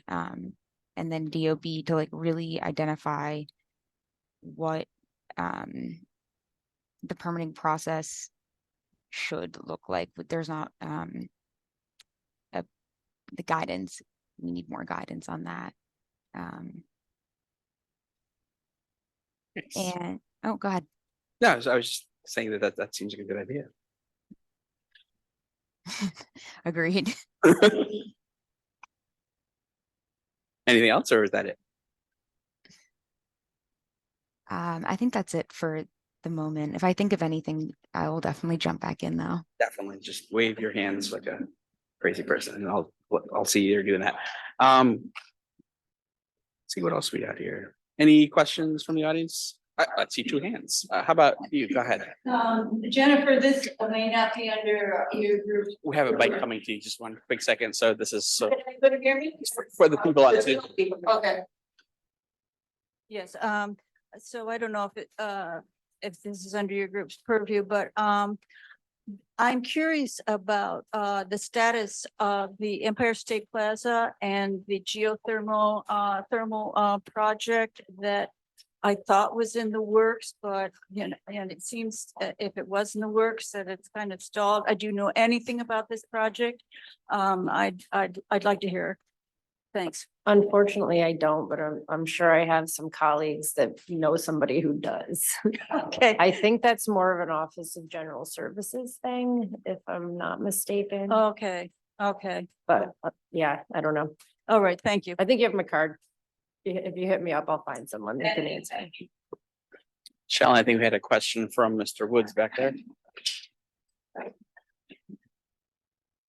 Sort of a follow-up on an earlier question that Ms. Herzog mentioned EPCA as potentially being a barrier sometimes to certain kinds of local innovation or regulation.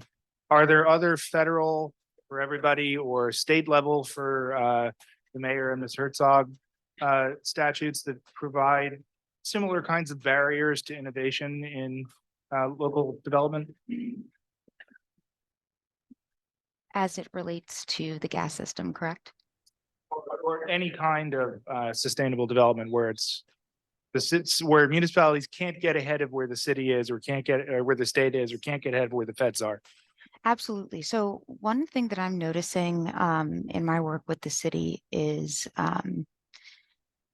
that the obligation to serve rule that lives within the public service law, it requires the gas utilities to provide gas hookups to any customer that requests that. And the obligation to serve rule is important because it ensures that everyone will have access to energy, and that is certainly a basic need. However, it is being leveraged to avoid really investing in non-pipe alternatives. And that's going to be one of the most important things that's going to help transition the grid to one that's more sustainable, off fossil fuels and electrified.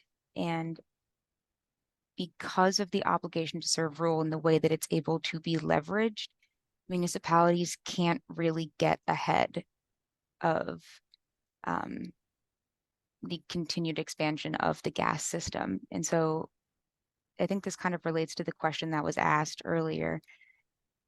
The obligation to serve rule is something that our office is looking at very seriously, and we are trying to find innovative ways to rework that portion of the law so that service is still being provided to members of the community that ask for it, but that service does not have to be gas.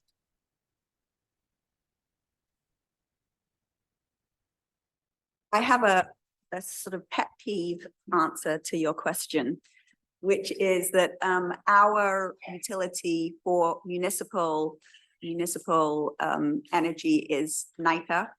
And we do have a CCA, we have community choice aggregation, and we have chosen the green option. So the community has access to green energy that way, clean energy, renewable energy that way. But for the municipality, we can't access it. And, you know, one of my pet peeves is, and I know this is not a simple thing for NYPA to do, and they're trying very hard, but to be able to have 100% renewable energy for our municipality is something that I would love to be able to do without having to do a PPA or, you know, buy carbon credits or some other kind of intermediary mechanism. So that's something that the state has not been able to provide us, NYPA's state-owned entity yet. But, you know, I have my NYPA rep on speed dial, and quarterly he gets a moany call from me about why he hasn't been able to deliver yet. I know they're trying really hard. But I think that would be amazing if we were able to get that. And because of New York's policies, under our CCA, when we first signed it, we were able to get tax recs. So we got wind at a very cheap price because it was coming from Texas. And now, and I completely understand why, the energy has to come, it has to be generated within New York State, but there just isn't sufficient supply of renewable energy within the state. So we're getting access to hydro, but it's more expensive than it used to be. So I think all of these energy market questions are really interesting. And, you know, you are creating more of a market within the state by putting parameters around what a municipality can do. But there's a trade-off because the price is paid by the consumer at the end of the day, and the price is higher as a result of the kind of New York focus. So I'm very torn on that. I want to be 100% New York all the way. And at the same time, it's like, why can't it be cheaper for my residents? So sorry for that slightly whingy, whiny response to your question. Thank you. So one point you raised, Mayor, is a really good one, which deals with access to renewables, right? We have central New York, upstate New York, where we've got tons of land. We can generate renewables, no issues. But we've got our load centers, New York City, downstate, that actually use that. And so the critical thing that puts those two together is transmission. And we have tons of transmission projects that are either in the works or being contemplated or are in the pipeline. What are some of the concerns that you've noticed, and maybe for you, Jennifer, as well, and Madison, certainly, in terms of installing new transmission or upgrading transmission that local communities face, and how would you address those concerns? For us, we're very small. I don't know what impression I've given you about the size of our community, but it's literally 2 miles, 2 miles square. So it's pretty minute. We're looking at the CLEAR project of bringing the transmission lines down the Hudson River. I think that will be really interesting to see whether we're able to, it's going to New York City, so it might just bypass us and wave on the way. We're stuck with wherever we were, but Madison will do really well as a result of it. But I think that's really interesting. Some of the offshore wind projects, which I know are controversial for the communities nearby, are obviously helpful in terms of building the renewable capacity. I do, particularly when I'm with people who are upstate, I'm thinking of Bill and others who are upstate.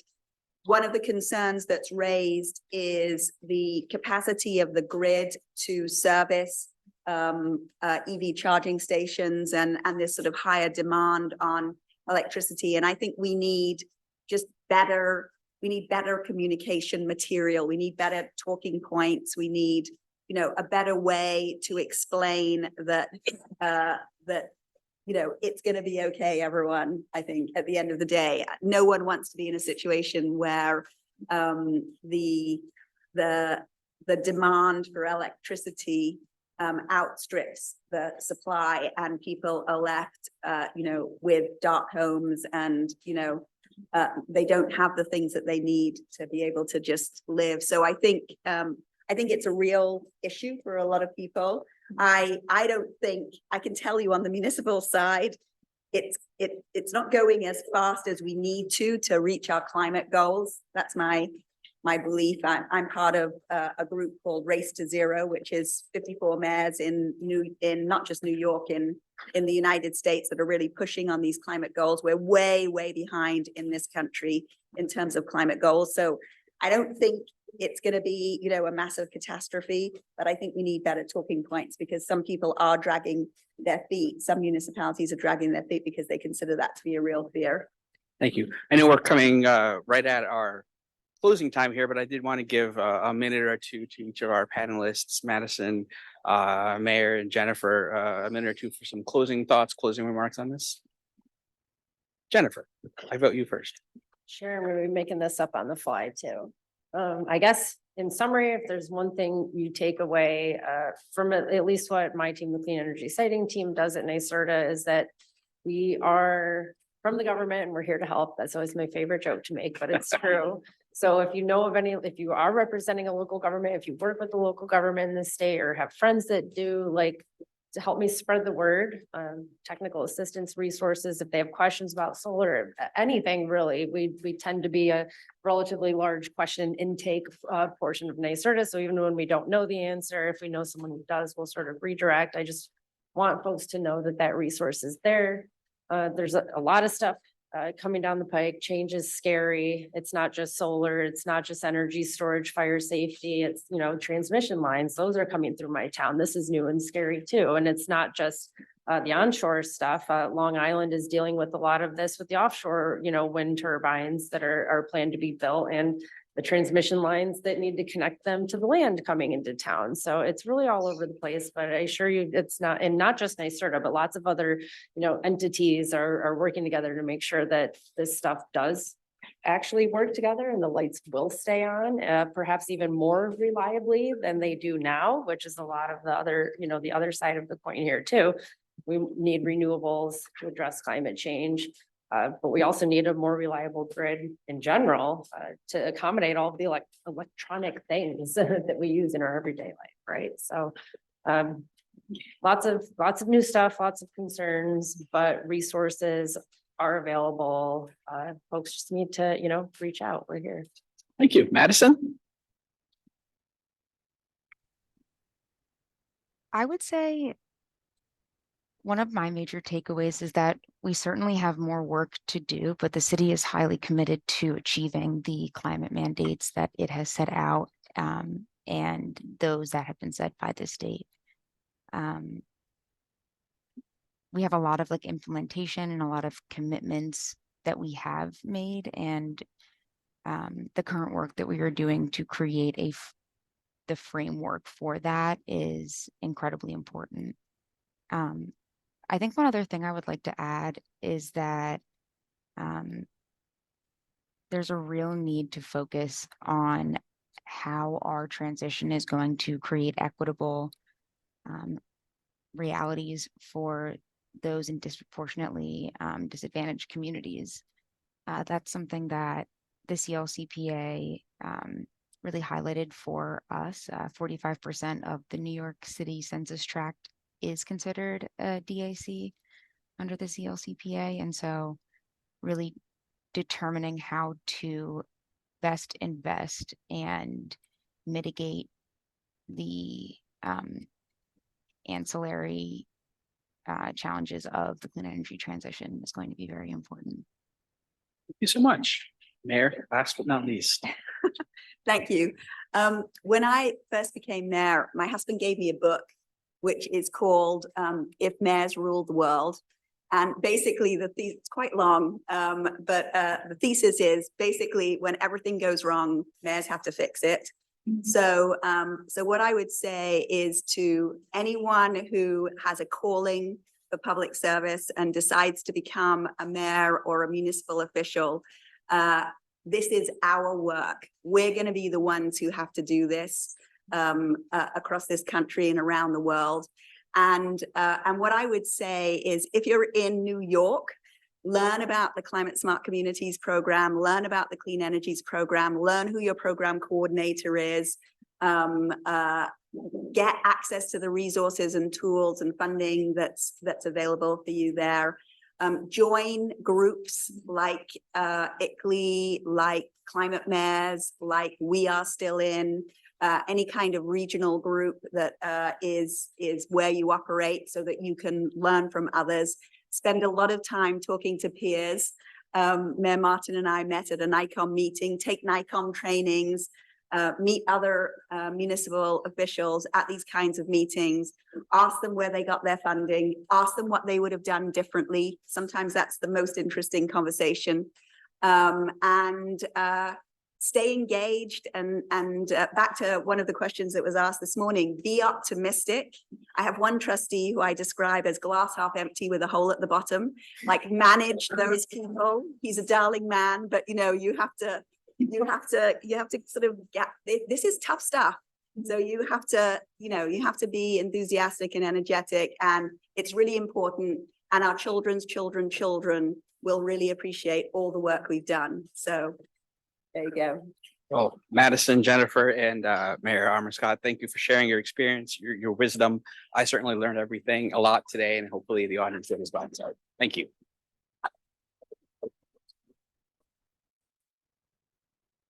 Great upbeat, optimistic note to end on with that. Thank you. And thank you, Javid, so much. And thank you all. Now, we had planned for some breakout groups.